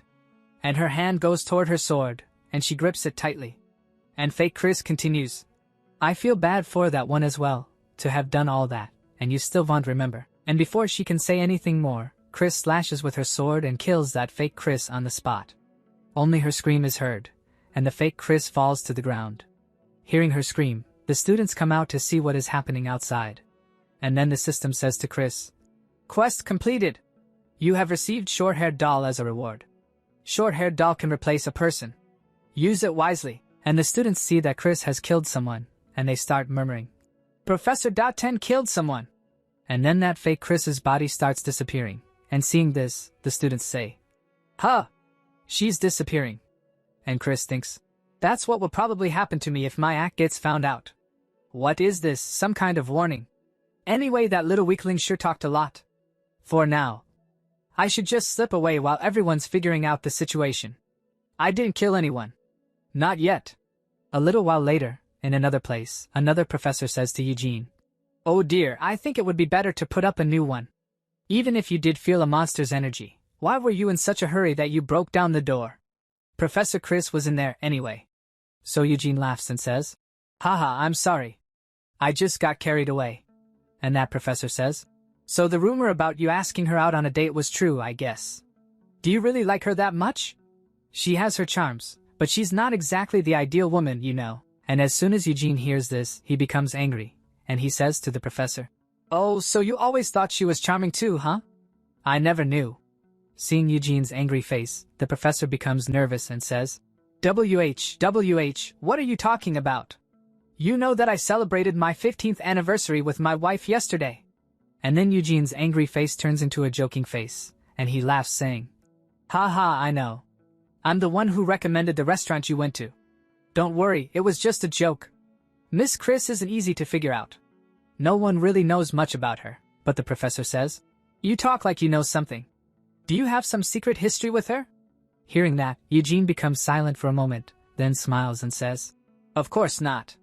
The next day, Dolce is sitting in the office, and she is thinking, why does the professor want to see me alone? I thought Bells was just messing around.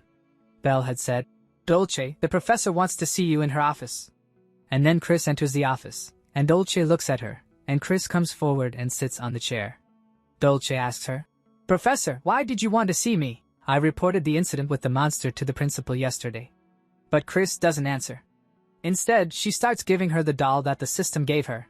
Seeing it, Dolce becomes shocked and says, what on earth is this? In response, Chris says, it's a doll. Taking the doll and squeezing it, Dolce says, I can see that. But why are you giving it to me? So Chris says, next semester, register properly before attending classes. Dolce becomes a little confused, but then the spirit of her twin sister, Gabbana, comes out, and Chris says to Gabbana, how long do you plan on secretly taking classes? Gabbana? Gabbana says, it's a flimsy body, but since I used a doppelganger's mana stone, she should be just fine. And Dolce becomes shocked and thinks, wait, is she talking about necromancy? That's magic which can make a spirit possess an object. How does she know about such long-forgotten magic? I've tried plenty of times already, but Gabbana's soul is too strong, so it always failed. It would take an extraordinary kind of magic to make an object that could work. And Chris thinks, was she stalling for time with the doppelganger so she could feed it mana? Just how much does she know? Then Gabbana says to Dolce, that's good, Dolce. You won't have to suffer alone anymore. And Dolce thinks, right. When I lost the Soul Stone, I explained the gist of it to the other kids, but I couldn't tell anyone all the details about Gabbana. I never thought someone would ever treat Gabbana as if she were alive, and even offer a solution. Then Chris says, do you think you're the only one in the world who has gone through this kind of thing?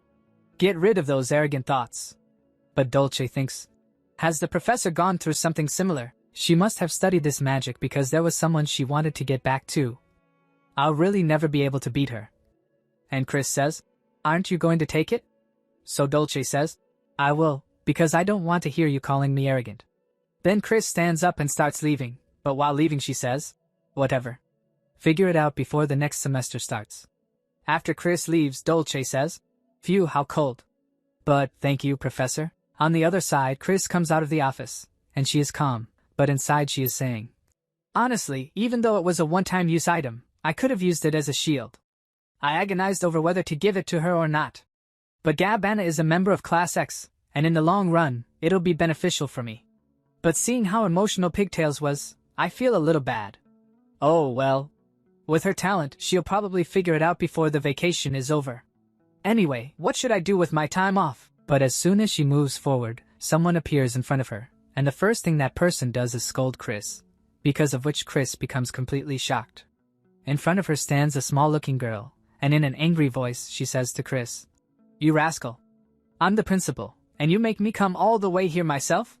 How heartless. In fantasy novels, the academy principal usually appears in one of two ways. Either as a bearded old man or a very young child. The principal says, I can't believe you never even came by to say hello. Geez, young people these days. And the principal's name is Lily Bidalua, and Chris thinks, even if she looks like a cute young child, underestimating her would be a mistake. You'd only end up like Lion. She doesn't even take it easy on her nephew. The principal continues, Aya, just ignore my hopeless nephew. What a rude kid. How dare he touch my hair?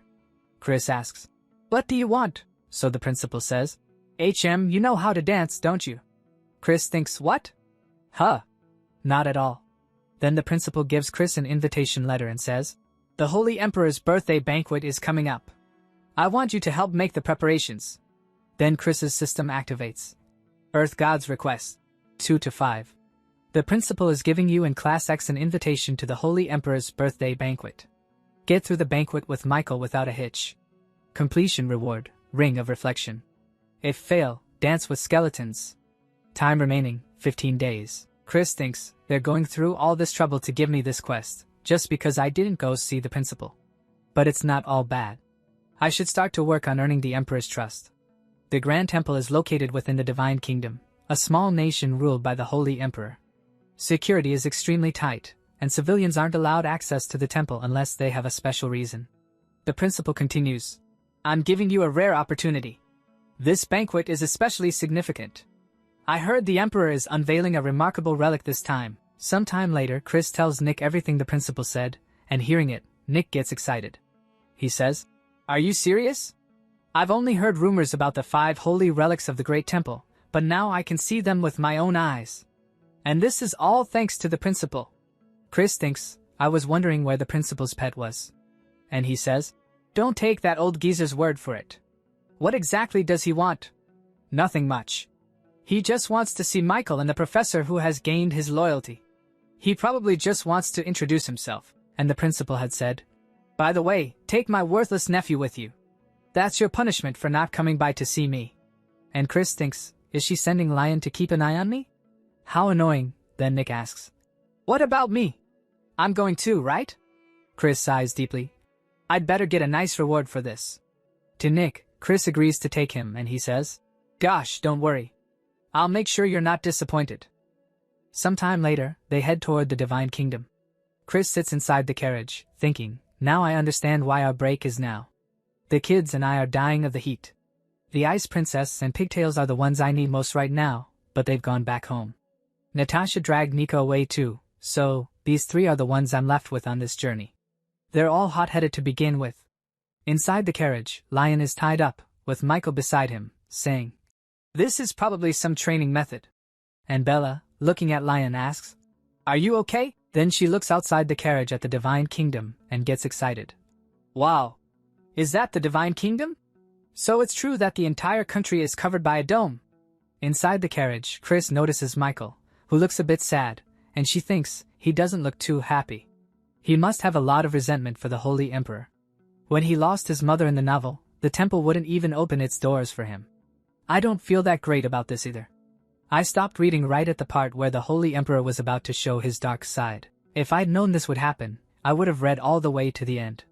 Then the carriage stops. They've arrived. The three get down, and Chris says, "We've arrived at the Divine Kingdom. I can't believe how pleasant it is. It's so different from the outside world, it's like a utopia." Chris stands silently, not moving forward, and Bella asks, "Professor? You don't look too happy, is there a problem?" And Chris says in her cold voice, "It's disgusting. Everything is white." But she thinks, in a place like this, outsiders like us will be easily recognized. Of course, even if we'd brought white clothes, we'd have been caught because we don't bear the mark. Then a man sees the three of them and greets them. He asks, "You're from Bidalyu Academy, right? I'm Beryl, a priest here.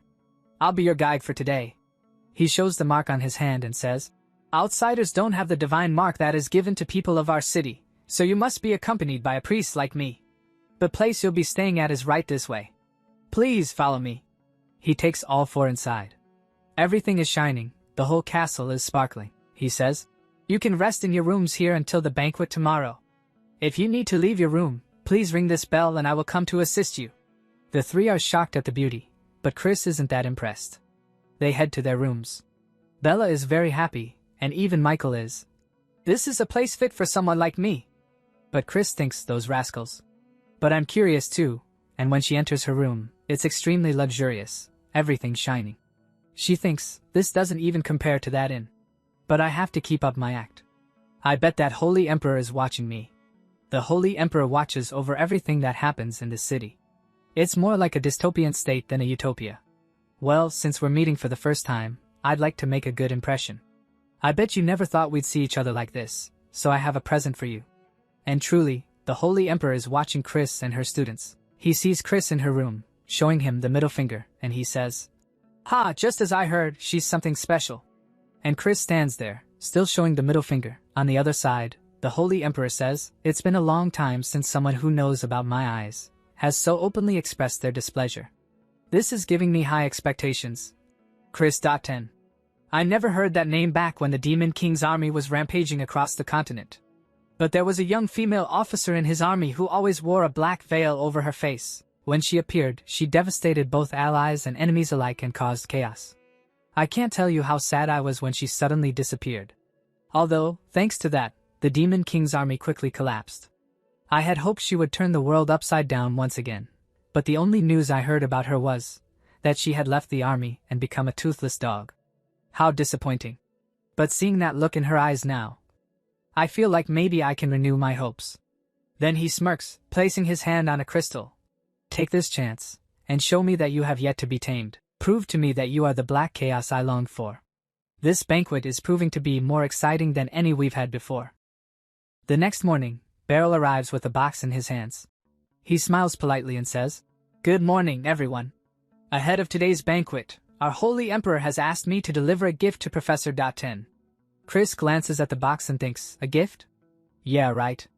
That Emperor bastard must have enjoyed being provoked by me. Beryl continues, "I heard you didn't have anything suitable to wear to the banquet. This is probably for that purpose." Chris takes the box and opens it. No way. It can't be. Inside is a shimmering dress, along with several delicate bracelets. Seeing this, Bella gasps in complete shock. Wow. So pretty. It's sparkling. Lion whistles. Whoa. That definitely looks expensive. At that moment, Michael tries to cover Lion's mouth, but Lion keeps talking. But the prof in a dress? I can't really picture. Ouch. You brat. Why'd you hit me? Chris thinks calmly, he's not wrong. This kind of dress would suit a healer or someone like that much better. Suddenly, her system activates. Special item detected. Displaying description.